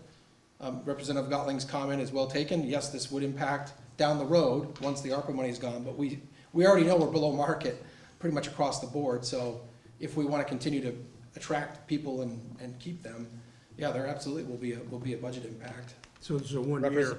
Representative Sullivan, please. Did you, okay. All right, go ahead, Representative Sullivan, please. I strongly feel this is a subject for collective bargaining, not for just handing out bonuses. And if that means opening collective bargaining sooner, if you approached the unions and said, let's sit down at the table and negotiate some higher salaries, we've got to do it, I bet they'd come. I know they'd come. I know that we're in a budget right now, but basically make them a promise starting with the next budget, and that will be your retention. I don't like bonuses. Thank you, Representative Sullivan. Commissioner Nelson, you wanted to help out, Randy? Yeah, I mean, if we wait for 2 years, you know, these are not the people that have been with us for 10 years. These are the, you know, people who have been with us 4 or 5. And we had some visitors through, and after an hour, people are complaining about wearing a mask. These are folks that wear a mask 8-hour, 10-hour shifts, 5 days a week, and have done it. And they can go to Walmart for $15 an hour. They can go to McDonald's for $15 an hour and not wear one. We're going to lose people next week, 2 weeks, and you know, yeah, we can. You know, if the EFC wants to go through it, that makes sense to me. That's fine. But collective bargaining, it's going to be months, and we will lose people. Okay. But, Thank you. you know, Commissioner Nelson, Representative Tanner, please.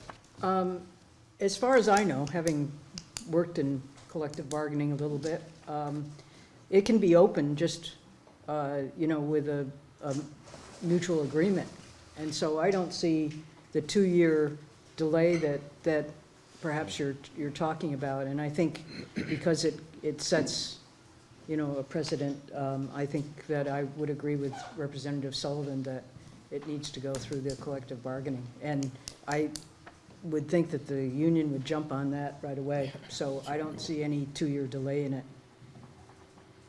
Okay. Thank you, Representative Tanner.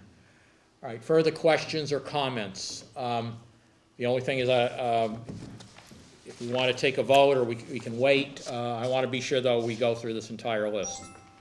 We want to defer for now. Why don't we continue? Mr. Chair? Yes, Representative Stapleton. Thank you. I would make a motion that we go with the 480,000 or whatever generates a $2,000 incentive retention. Or 480,000? Yeah, if we're working on a 240 count essential workers, $2,000 cost for each, cost 480,000. So you're making a motion to premium pay for Right, essential 2,000. workers, 480,000. I just want to be sure I've got this correctly. Right. Do I have a second on that motion? Do I have a second? I don't see a second, so your motion unfortunately dies for lack of a second, Representative Stapleton, sorry.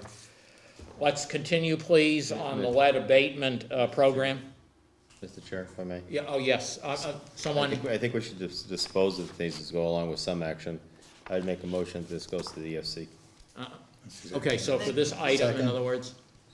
Okay, all right, do I have a second on that motion? Second. By Representative Spilsner. So a motion by Representative Merchant, a second by Representative Spilsner to have this item on premium pay for essential workers go to the EFC. Okay, so are we ready for the vote on this? Is voice vote okay? Okay, all those in favor signify by saying aye. Aye. All those opposed say nay. Nay. Okay, I think I hear, okay, the motion carries. I think I heard 2 nay votes. Did you? I was late with my nay. Did you say nay? I said nay, but I was writing something when I didn't get to say it at the same time everybody. Okay, I think, yeah, it's still, to me, I only heard those 3 nays. I think that motion does carry. Thank you anyway, Representative Rollins. Okay, next item, moving on. Lead abatement program. Motion. Yes, Representative Merchant. Motion to send that to the EFC as well. Okay, you make a motion to send it to EFC as well. Representative Merchant, do I have a second on that motion? Second. Second by Representative Gottlieb.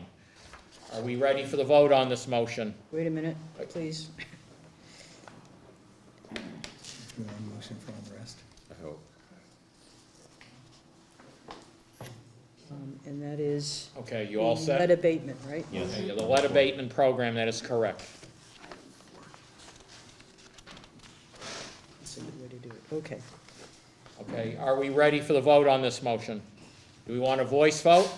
Yes. Okay, all those in favor signify by saying aye. Aye. All those opposed say nay. Nay. Okay, again, I think voice vote, motion carries. Next item, County Attorney's Office temporary staffing. Mr. Chair, I'd actually like to ask County Attorney Hathaway to come up and also speak to this. He's got more subject matter Okay. expertise than I do on. Okay, without objection, Requirements? I'd let the county attorney speak. Okay, welcome to the delegation meeting. Thank County you. Attorney Hathaway. Let me just begin by framing the problem. And what I'm going to do is hand out to you the August trial list that we're dealing with. And just pass that around. And in those 10 pages, you're going to see the Sullivan County attorneys. There are 35 trials scheduled for 2 trial weeks in August.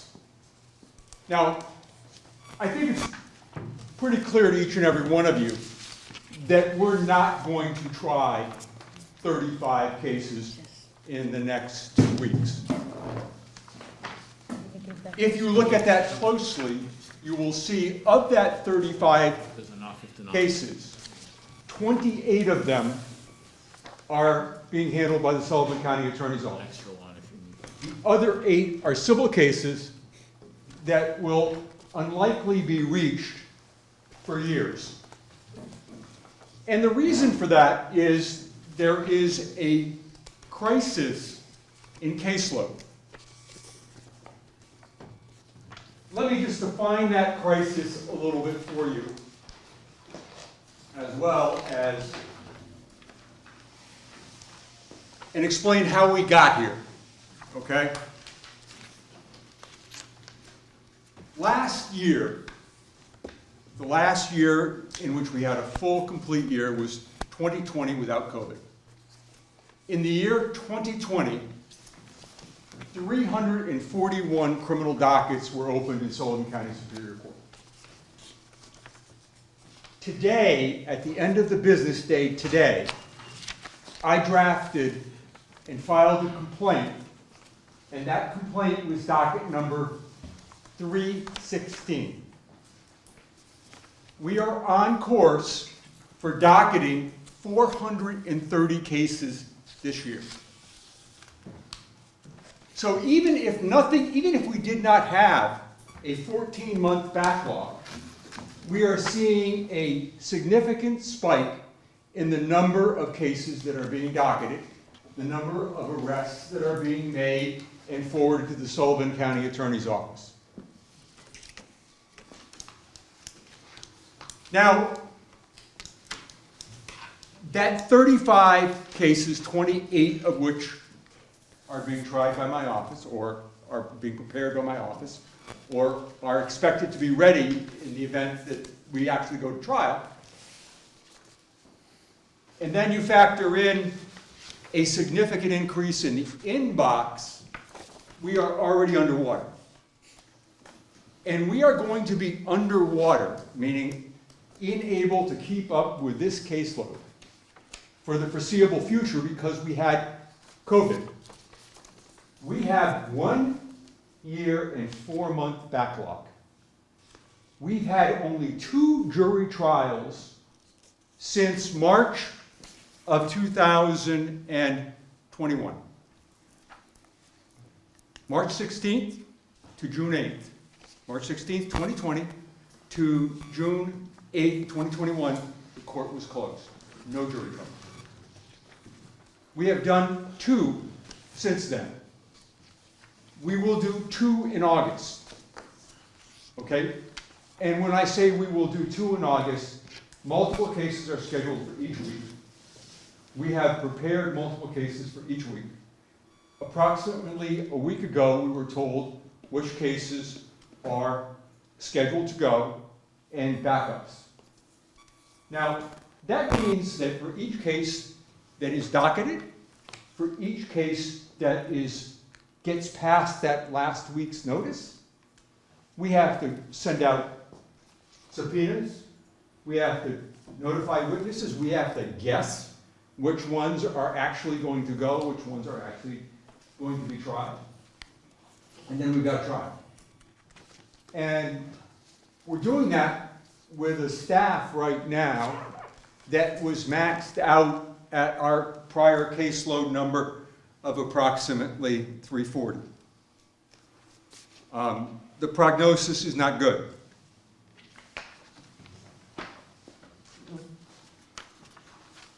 The problem that we have is there is no short-term remedy until we start moving through these backlogs, having a measure of success.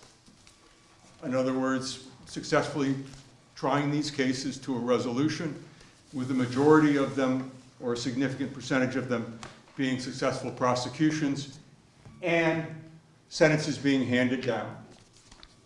For the last year and 4 months, the criminal justice system has not engaged in a meaningful way at all with the offender population. As we stand here today, our average daily population at the Sullivan County Jail is less than it was when COVID started. Think about that. Think about that. It's less today than it was when COVID started. The people who normally would have been held over the last 16 months are amongst us. And you're seeing that in the spike in criminal behavior. You're seeing it all across the state. The only solution to that is being steadfast, moving forward with your cases. You cannot deter anything unless you are able to carry it to an outcome. And, you know, one of the principles that my office has is purpose-based sentencing. We try to achieve a particular outcome in every sentence that we do. One of the big outcomes that we try to achieve is rehabilitation. That's why Trails has been such a tremendous success and something that the community has supported tremendously and other communities have adopted. We've now opened up pretrial services. Pretrial services is where we take our drug-addicted individuals who have serious substance abuse issues and monitor them in the community.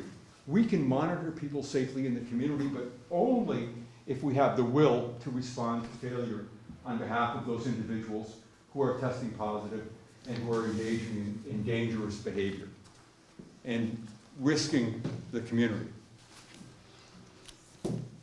What do we need? Currently, our staffing model in the Newport office has been 4 terms. Okay? Myself, a deputy, and 2 assistants. Okay? We have a contract employee who is part of our budget, and that employee is contracted by the city of Claremont and some smaller departments, and we provide services through that contract employee. That individual is in our budget. It's an obligation that we have, but it's not part of the office proper. Okay, it's under the umbrella. We supervise, but it's dedicated services that we can't go outside that contract with the Newport Police Department.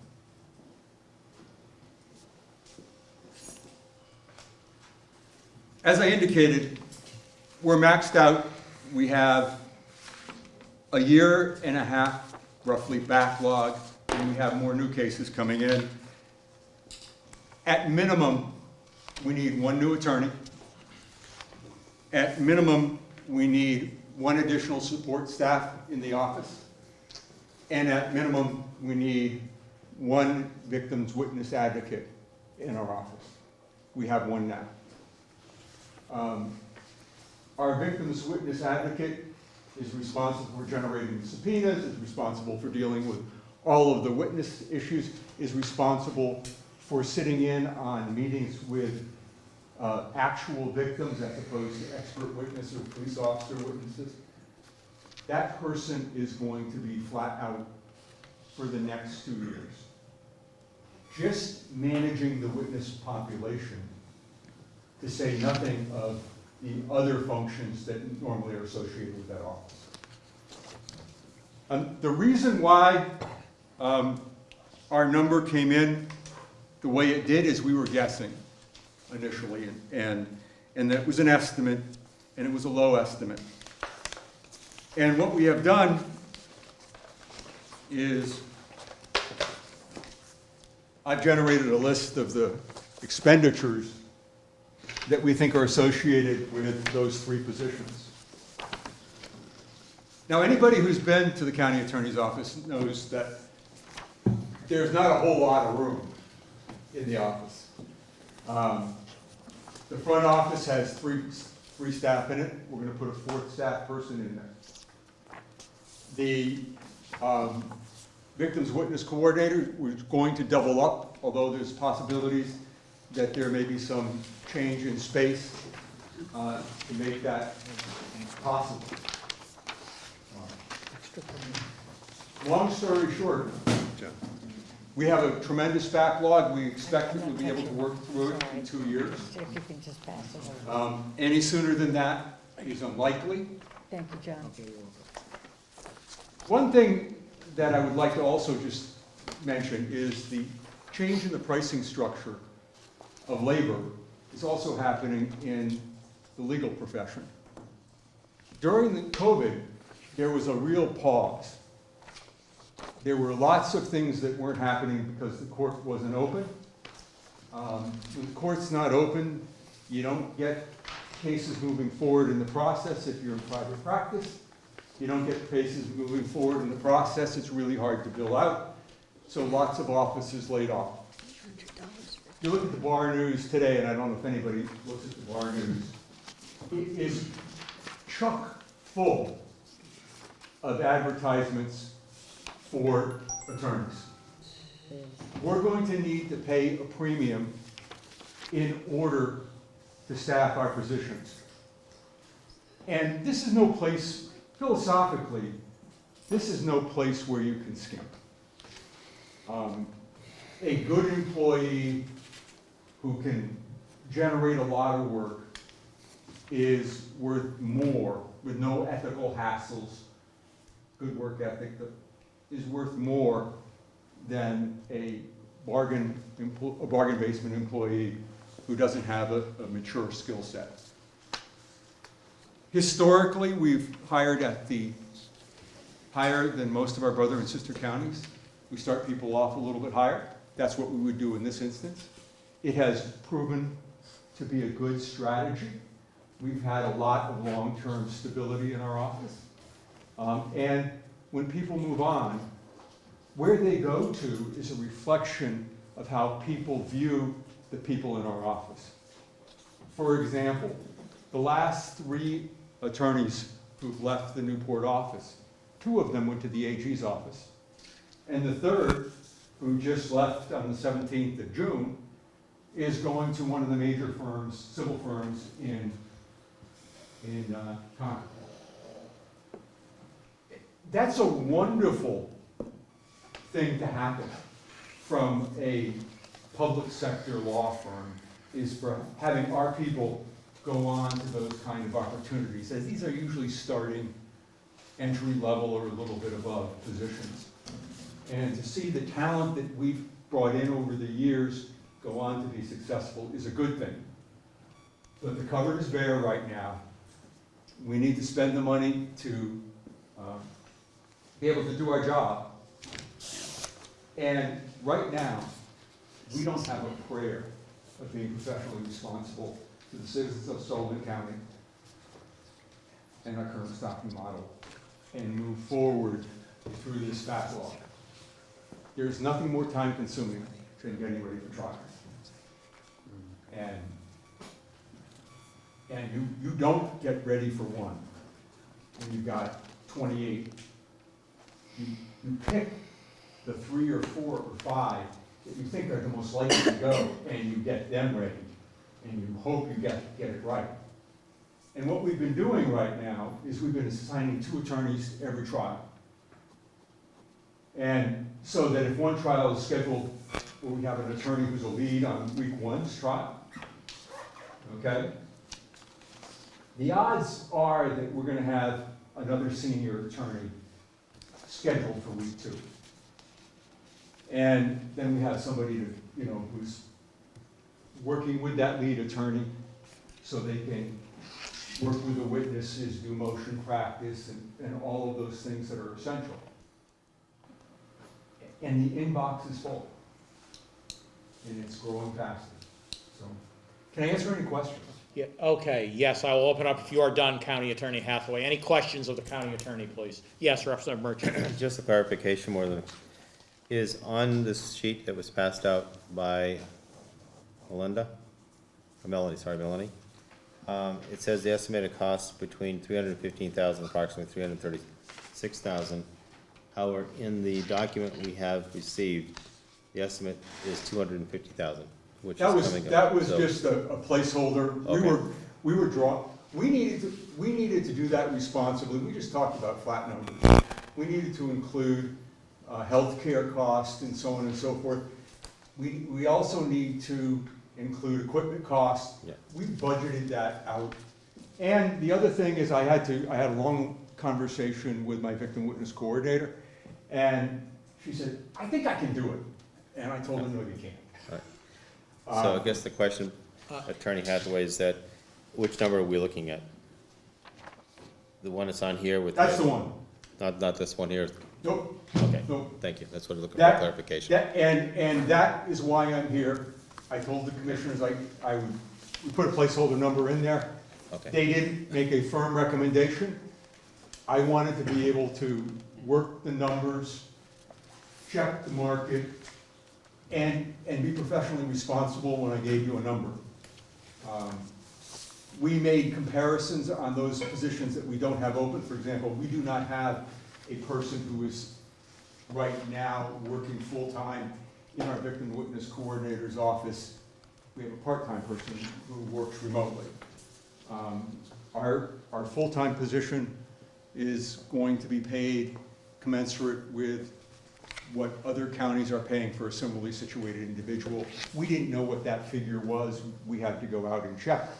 We had to go out and check what the current costs of hardware, software, and stuff is in order to staff the office.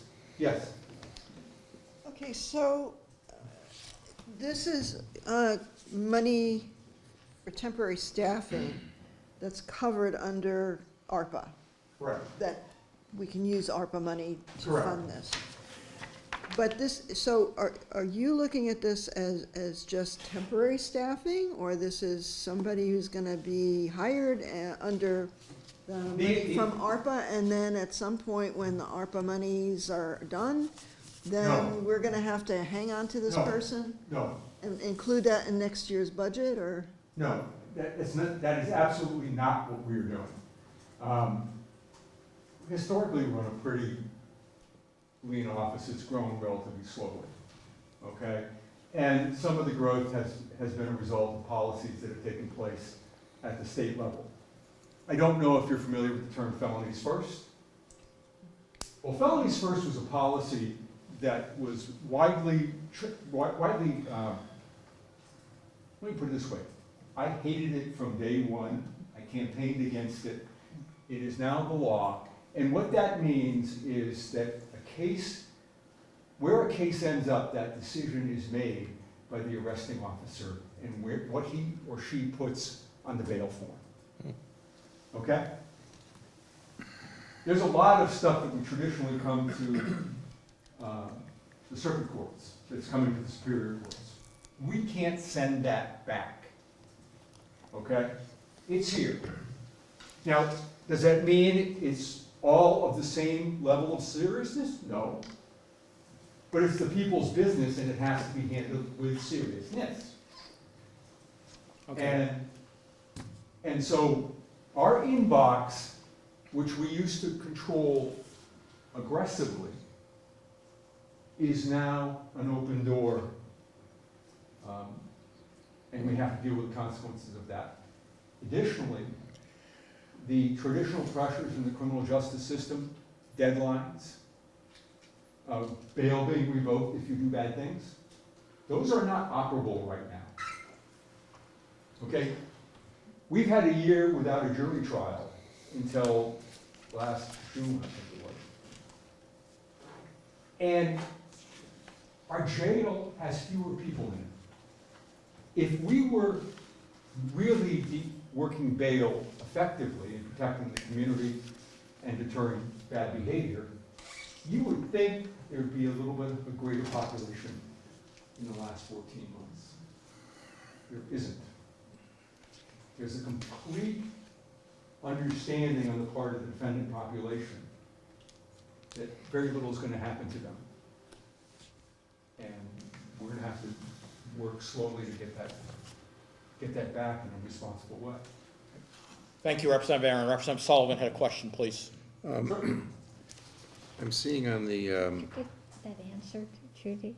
on the page with the numbers on it, it says this amount is only an estimate, assumes 18 to 24 months for one attorney and one clerical position. You've added the third position. But when I look at the numbers here, this looks like numbers that would reflect 1 year, not 18 to That's 24. correct. So basically, where does the money come from for the following 6 months to full year after this? This framework is designed to address a 2-year problem. But not the funding. I understand, we have a 2-year problem. We have a year's worth of backlog. And we envision that it's gonna take 2 years to get through that backlog. So we can anticipate in the next budget cycle, you'll be coming for money to support those 3 positions. Yes, but not beyond that. If I was unclear did I answer that, somebody here? If I was unclear on that, I apologize. That's a 2-year projection. Yes? Okay, Representative Spilsbury, go Yeah, ahead. so fine point on that. You're saying that you're looking to ARPA funds for the first year, and you expect to come to us for approval to have it embedded in the budget next year, in the second year. I expect that the problem that exists today will exist a year from now. I expect that that problem will be resolved at the end of 2 years. Okay, thank you. Further questions of County Attorney Hathaway. Risk Manager Furlan, you wanted to add? So Mark and I spoke earlier today. I wasn't sure if he was gonna actually hand out that sheet. All of the benefits, another way we could do this, again, we're sort of building the airplane as we're flying it, is to hire these people as term contract employees and therefore not incur the cost of benefits. It might result in needing to pay a little higher wage, but that is another way that we could approach this. I don't know that it makes a whole lot of sense to actually put this in our budget for next year when this is clearly an eligible ARPA expense. We'd be basically spiking our budget for 1 year and then having it come off the next. Obviously, we could do that, so it's really, that's your responsibility, and that's an option. We could do it, or we could carve out the funding through ARPA and address it that way for the 2 years. Whether or not we can attract anybody as a term contract employee is another matter, and I think that's why it's another possible way of trying to. My point was that the ARPA funds covers only 12 months. Right. And- ARPA funding is good for up to 2026. But there's only enough there's not enough. Basically, this one says 250, this one says 336. So I'm not sure where the difference comes from with the ARPA funds. The difference was, we hadn't run the numbers yet. No, I understand that. And Let me finish. Go ahead. The issue that I think we just have to be aware of is that the ARPA funds gets us through the current year, and then the next year is gonna come out of the budget. I mean, I'm not suggesting that we take, we put it in this year's budget. This year's budget is passed, it's done. But next year's budget is going to have to absorb the 6 to 12 months of additional funding that you need. But not if we use ARPA funding. There's not enough ARPA funding. It's only a few $100,000, I guess I'm. What? We This have, is $336,000. right, we have 4 million of ARPA funding. We can easily cover 300,000. Yeah, for the first year, but you're looking really for 2 years for the funding, so you're looking more at $700,000. Right. So again, we have $4 million in ARPA funding. Okay. So, just to be clear, though, you're really looking for $700,000 out of the 4 million, I am looking for. right? Right, well, yes. Well, probably not, because it's. Hold it, one person at a time, please, one Some of question it's at a startup time. money. Yeah, okay. Go ahead. Who answer, okay, Representative Smith, okay, go ahead. Thanks. I just want to clarify something. Did I hear the county manager say that contract workers are not employees? Because it's like 87.5 on this list for group health and retirement. Yes, we use that as the total cost of an employee.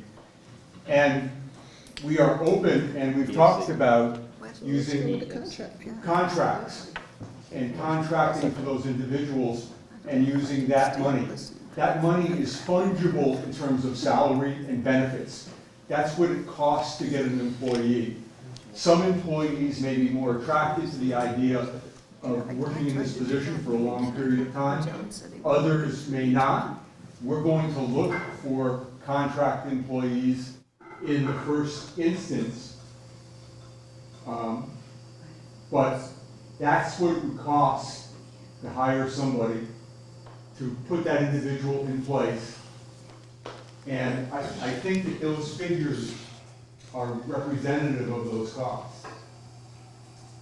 Okay, follow up, Mr. Chair? Yes, please continue, Representative Smith. Okay, but I thought what I heard was that if they're contractors, we're not paying the benefits. So I gotta make it easier. Is the number 250 or 315? Because we get to 250 without the benefits that if you take on a new full-time employee brings. So I just need to know, are we paying this 87.5 or not? Are we paying the benefits? The Yes. group health and retirement. It is $62,000 group health, $25,500 in retirement, neither of which I thought we would give to a contractor, or am I wrong? We may give the contractor more money than a hourly employee or an employee who's getting all the benefits. So we're keeping a measure of flexibility so that we can respond to the marketplace in the most responsible way. We think the majority of these people will probably be contract employees, in which case we'll send the money back. But we are in a dynamic time. We don't know what people are going to value. I want to be in a position to bring in people who want to come to Sullivan County and want benefits in the short term, with an eye towards those people being people who gradually work their way into the office through attrition over the next couple of years. But I don't know what the employee's going to want. So I thought the fairest way to value it is give our salary range, give our benefit package. That's what it costs. Contractors will probably be less, but will probably be more in terms of salary line.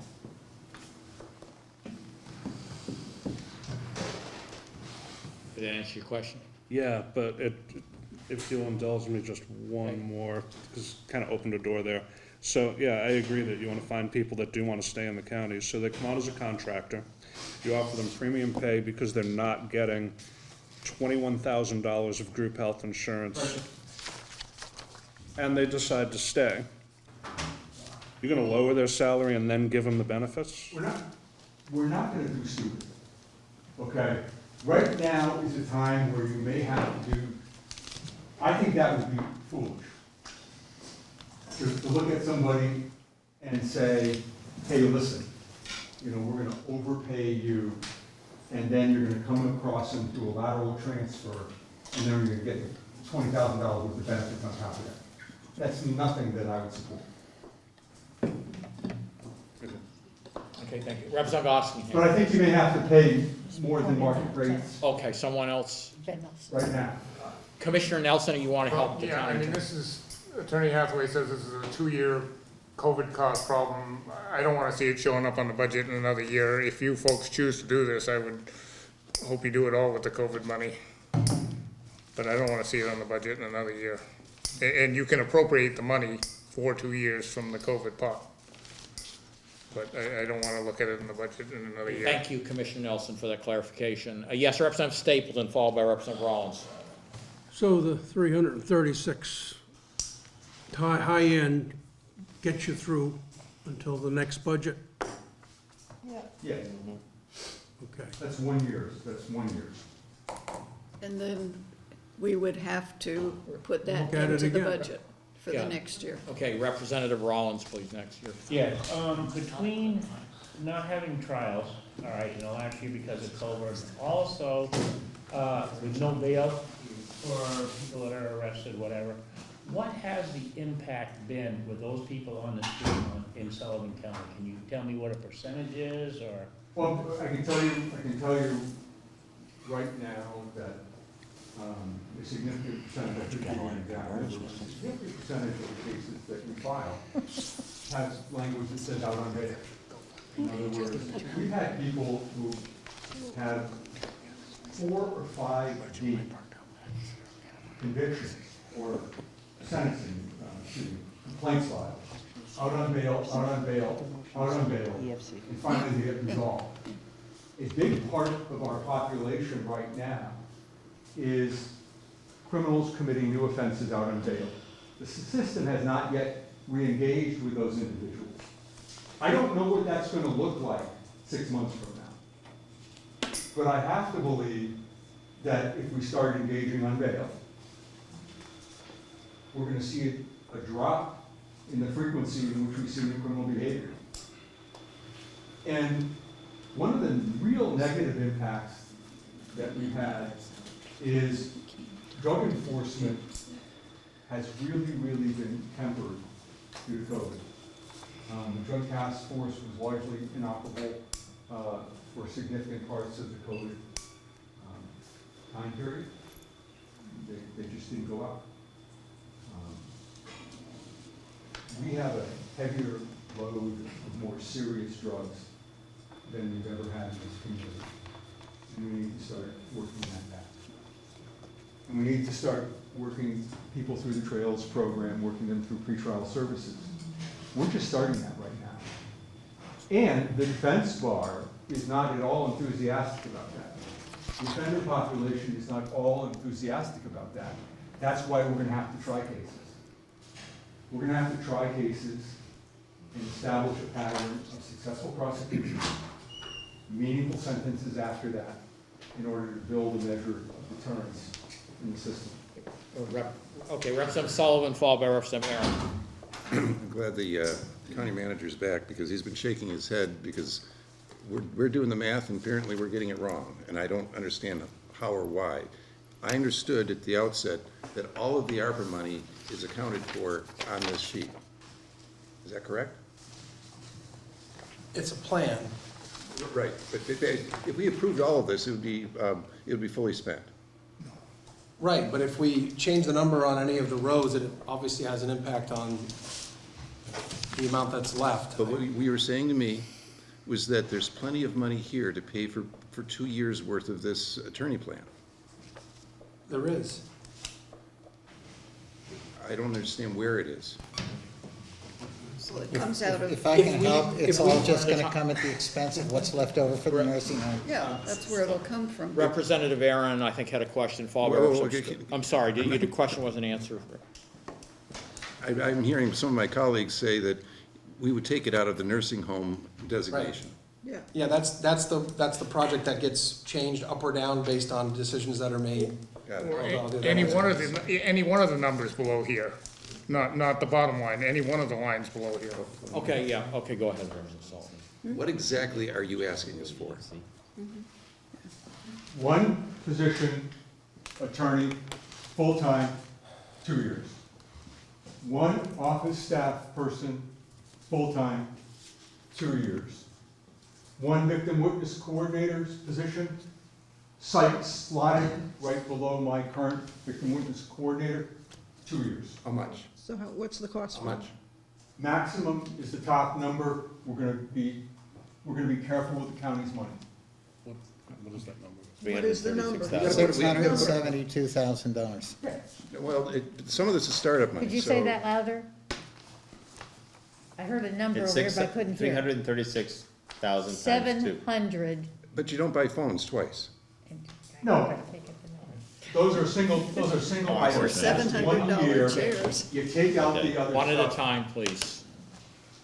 Just, I know. We need a number if we're gonna Yeah. vote on something, Could I make a motion? please. Okay, well, We- Representative Aaron, did you, Just make a motion. question, and then Representative Spilder, I just want to be sure all our questions are Well, answered. that's what, I just wanted to be clear, the Okay, same yeah. thing as Representative Sullivan said. I'm just looking to find out, I don't want us to appropriate or approve an amount of money just for a year and then be on the hook for it in the next budget cycle. So if we're gonna fund this, we gotta fund it for the 2 years from the ARPA money. Okay, all right, okay, and then finally, I need to know before a I number for recognize for a motion, Representative Spilsbury, please. I think I made the comment I was gonna make, but I'd be glad to make a motion. Okay, well, Representative Gottlieb, I don't know what your I'll motion. defer to my EFC chairman. Well, it's just, I would move that we refer this to the EFC. Okay, You've got- do you second that, Representative Spilsbury? Okay, thank you. A motion by Representative Gottlieb, a second by Representative Spilsbury to refer this item to the Executive Finance Committee. Okay, is there any further questions or comments before we vote on this motion? Do we want a voice vote on this? Voice. Okay, all those in favor of the motion signify by saying aye. Aye. All those opposed say nay. No. Yep. No, Okay, so the two noes, all right, Rep. Stapleton, I think they're the only two noes I hear. Okay, motion carries. Thank you, gentlemen, it passes except for 2 no votes. All right, next item, I think we have the Trails Project, County Trails Project. That's correct. Item number 6, this is a plan that we'd like to hire the Regional Planning Commission to do for us. It's related to the Sugar River Region Destination Council. They received a grant for just under $10,000 a couple weeks ago. There's a 3-phase plan, all 3 phases. The current estimate is about $40,000, so this $25,000 would not quite get them there, but they do have some other avenues they're exploring to obtain the gap funding. But this would create a countywide inventory of all of our existing trail networks, provide public engagement, public comment, and discussions with stakeholders and all forms of trail users, motorized, bicycles, runners, joggers, people that run dog teams in the winter, and identify gaps and any other requirements that we'd need to fully leverage our wonderful trail networks. We have amazing trail networks in this county, but I think there's additional opportunities we could be leveraging to provide additional economic development. We also realized, as a result of COVID and people not being able to travel, that there was much more utilization of our trail networks, and we discovered some limiting factors and constraints in terms of parking and signage, and just being able to let people know where they could go and how they can get there, and other local amenities and features. So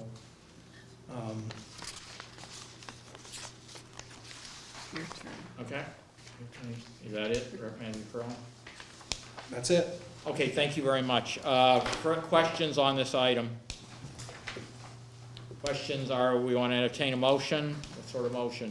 Representative Merchant, please. I make a motion that this also goes to the EFC, please. Okay, motion by Representative Merchant. Do I have a second on that motion? Second. Second by Representative Gottlieb. Or do you want a voice vote? Okay, all those in favor of this motion signify by saying aye. Aye. All those opposed say nay. No, Ayes have it, motion carries. Next item, Regional Comprehensive Economic Development Strategy, or CEDS, I guess, however you pronounce it. Go ahead, please, Manager Furlan. Yes, the CEDS is, the current one is out of date and therefore ineligible for municipalities to apply to the Economic Development Administration for significant infrastructure grants. This item was discussed actually when I was appointed 4 years ago. The plan at the time was to have various agencies, the county, some of the municipalities within the county.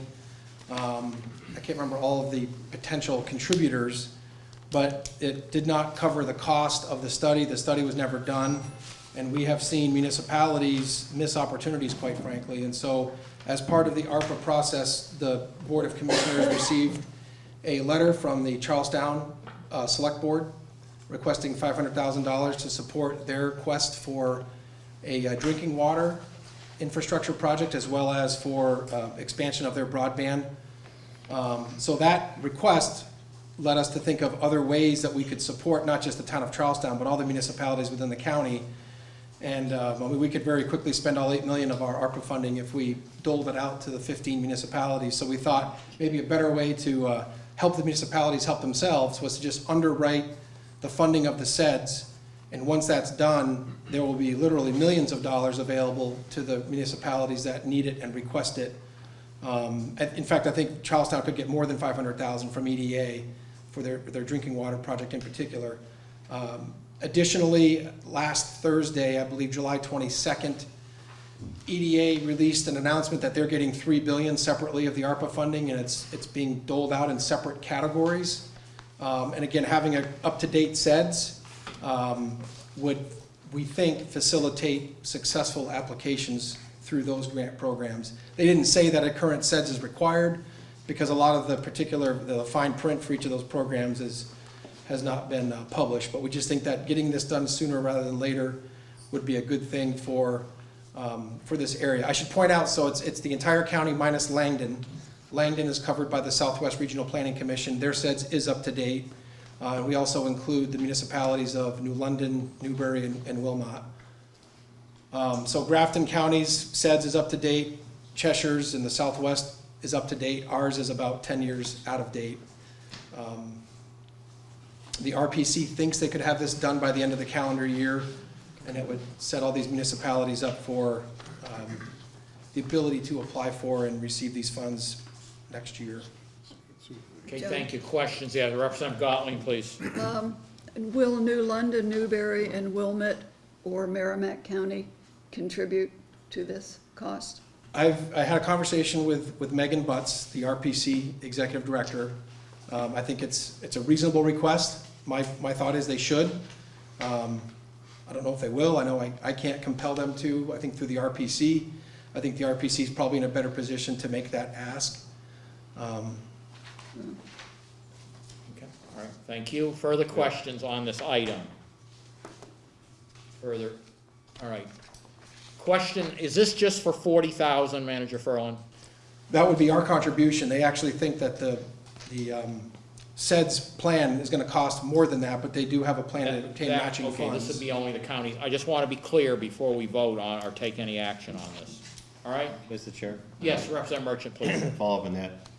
So, we're looking for matching funds? No. So, This would be the county's contribution. It would allow the RPC to go obtain matching funds. so if they don't receive the matching funds, what happens? Well, I mean, nothing would happen. They wouldn't have enough money to do the project, so they'd probably have to return them to us. Okay. All right. Any further questions on this item? So what's the delegation's pleasure, please? Yes, Representative Stapleton, please. I make a motion that we allocate that 40,000 for that purpose. Okay, so that is to appropriate this 40,000? Okay, all right, motion by Representative Stapleton. Do I have a second on that motion? Second. A second by Representative Oxingham to approve this CEDS fund in the amount of $40,000. Are we ready for the vote on this motion? Can I Yes, Representative Merchant. make a motion, amend the motion that any funds that are not used, if they don't receive the matching grants, the fund comes back? So we're clear about that? We're Okay, so- putting $40,000 to them as an organization. If they don't receive the matching funds, I want to be sure the 40,000 comes back to the county. Okay. That's all. Does everybody, okay, do I have a second on Representative Merchant's amendment? Second? Okay, second by Representative Spilsbury. Now, is everybody clear on the amendment? Because we're going to vote on the amendment first. Okay? Does anybody want the amendment repeated? Okay, so we're ready for vote on the amendment first. And a voice vote, okay? Okay, all those in favor of the amendment signify by saying aye. Aye. All those opposed say nay. The ayes have it. Amendment carries. Now back to the main motion as amended. Is everybody clear on the main motion that has now been amended? Are we ready for the vote? Okay, and we'll voice vote, okay? Okay, all those in favor signify by saying aye. Aye. All those opposed say nay. The ayes have it. Motion carries. The motion as amended carries. Okay, now anything else, because it sounded like a lot of this was sort of been withdrawn, Manager Furlong? Well, I wouldn't say withdrawn, Chair Cloutier, just for visibility and awareness. We're not looking for a decision to get the authority to spend money on items number 8 and 9 tonight, but I just wanted them, if there was any questions, or if there are any questions, I'd be happy to answer them. I would say on item number 8, we actually also found out very recently, not technically supposed to release anything until August 3rd, but I'll just let you know that we received some grant funding that will help us with the adult ed program for this coming fiscal year, which is great news. More to come on August 3rd. So this, beyond that, this would just be another idea for job training that our pilot project, I think, was very successful. And as an eligible ARPA expense, it would allow us to continue doing this without putting it in our community grants program in our budget. But in the meantime, as I mentioned, that other EDA announcement that was released last week, one of those categories was called a Good Jobs Challenge. I just did a really quick run through all the descriptions of those programs. It seems like this program would fit that project description. But if we apply for that and don't get it, then I know I'd like to come back at least to some ARPA maybe next year. So again, I just wanted to get this on everyone's radar, and we'll see what happens. Okay, so in other words, item 8, which is the adult education training program. Correct. You'll withdraw it for now, and then the Sugar River Region Destination Council Coordinator is also withdrawn, is that correct? That's correct. And then on that note, that's another program that will have more of an announcement on August 3rd, because that was also supported with a successful grant application that we made. And so for the next year, we'll be having some resources to develop a website and hire a consultant to provide technical assistance.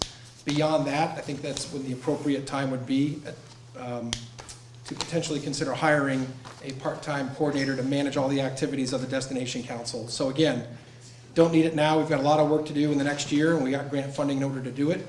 But beyond that, I think as an eligible ARPA expense category, this would be something that I just kind of file it away for future reference. All right, thank you. And of course, items 10, the renovate, we deal with another way, and item 11, infrastructure projects in Charlestown are withdrawn too? Well, yes, I guess withdrawn. I just want to be is clear, you know, what's going on here. I think supporting the SEDS in a way supports the Charlestown request. I just wanted to include it to let you all know that request did come to the Board of Commissioners. Didn't feel it was appropriate to just filter it out and act like we never got it, but I think there's certainly a better way through the SEDS. Okay, thank you, Manager Furlong. Okay, so I think that concludes that. We just have one item left, and I appreciate everybody's patience. We have a request to transfer, I guess, $28,821 from capital assignments to the capital reserve fund. Okay, Manager Furlong, if you want to know. Yes, Chair Cooter, just as we did last year, as we complete our facility projects and major equipment purchases, when there are funds left over, the two choices are it reverts to unassigned fund balance, or we could point it back to the capital reserve fund. So the recommendation is just take those excess funds and put those back into capital reserves. Okay, all right, thank you. Questions of the Manager Furlong from any members of the delegation on this? Make a motion to approve it. Okay, a motion by Representative Merchant to approve transferring the money. Do I have a second on that Second. motion? Second by Representative Aaron. Okay, so we all clear on what are we voting on? Okay, ready for the vote. Voice vote, okay? Okay, all those in favor of the motion signify by saying aye. Aye. All those opposed say nay. The ayes have it, motion carries. Okay, any other old business? I don't think I see any. Yes, go ahead, please, Just a Representative. point of clarification. My understanding, the last time we had a budget hearing on June 29th, I specifically asked about the ARPA funding, and that the ARPA funding and use of the ARPA funding would go back to the delegation because it's not considered a grant. And I was provided information at that time that that would be the case. I heard tonight that this would be considered also a grant, and therefore may not have to go back to the delegation, so I'm kind of confused. So is this funding by ARPA not considered grant funds? I mentioned earlier at the, was it the convention? When we Yes. adopted with the public hearing. Convention. Okay. Our best guess at that time was that it was going to be considered a special revenue. Right. But we had to confirm with the auditors, and that's what the auditors said. And they've advised other counties that this is essentially a large grant from the federal government, but it has certain stipulations and conditions in order to get the eligible criteria approved. So again, I think we could probably have another discussion as to the legality, because if it's unanticipated grant funds, generally speaking, the commissioners don't need to get delegation approval. We just thought following that process would be prudent, because it is such a large amount of money with a lot of scrutiny, and it's kind of a once in a lifetime kind of a thing, so. Which is what I understood, so thank you for the clarification that it would go through the process we're using tonight, which is going back to the delegation to Correct. release the funds. So we're on the same page. Okay, Yeah, that's all. great. Okay, did that answer your question, Representative Merchant? Yes, it is. Okay, thank you. Okay, anything else under old business? Okay, anything, item 9, Mr. Chair. any new business? Yes, Representative Stapleton, please.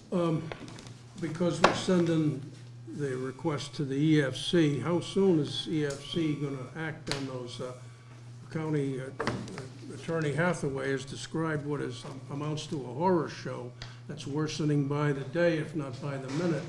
And our safety, our community safety is a major concern.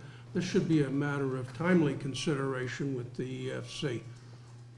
And I'd like to know when, how soon we're gonna be looking at that, or the EFC can look at that. Representative Gottlieb, would you care to answer that Well, question? yes, we'll have to send out a poll and find out when our members are available. And certainly, there's no plan to sit on it That's right. for 2 or 3 months. That doesn't make any sense. I made my point of the urgency. Okay, thank you, Representative Stapleton and Representative Gottlieb. Any other new business to be coming for this body? I will entertain a motion to adjourn this meeting. Move to adjourn. Motion by Representative Smith, second by Representative Rollins. All those in favor signify by saying aye. Aye. All those opposed say nay. Meeting is adjourned. Okay, I thank you very much, members of the delegation and the commissioners and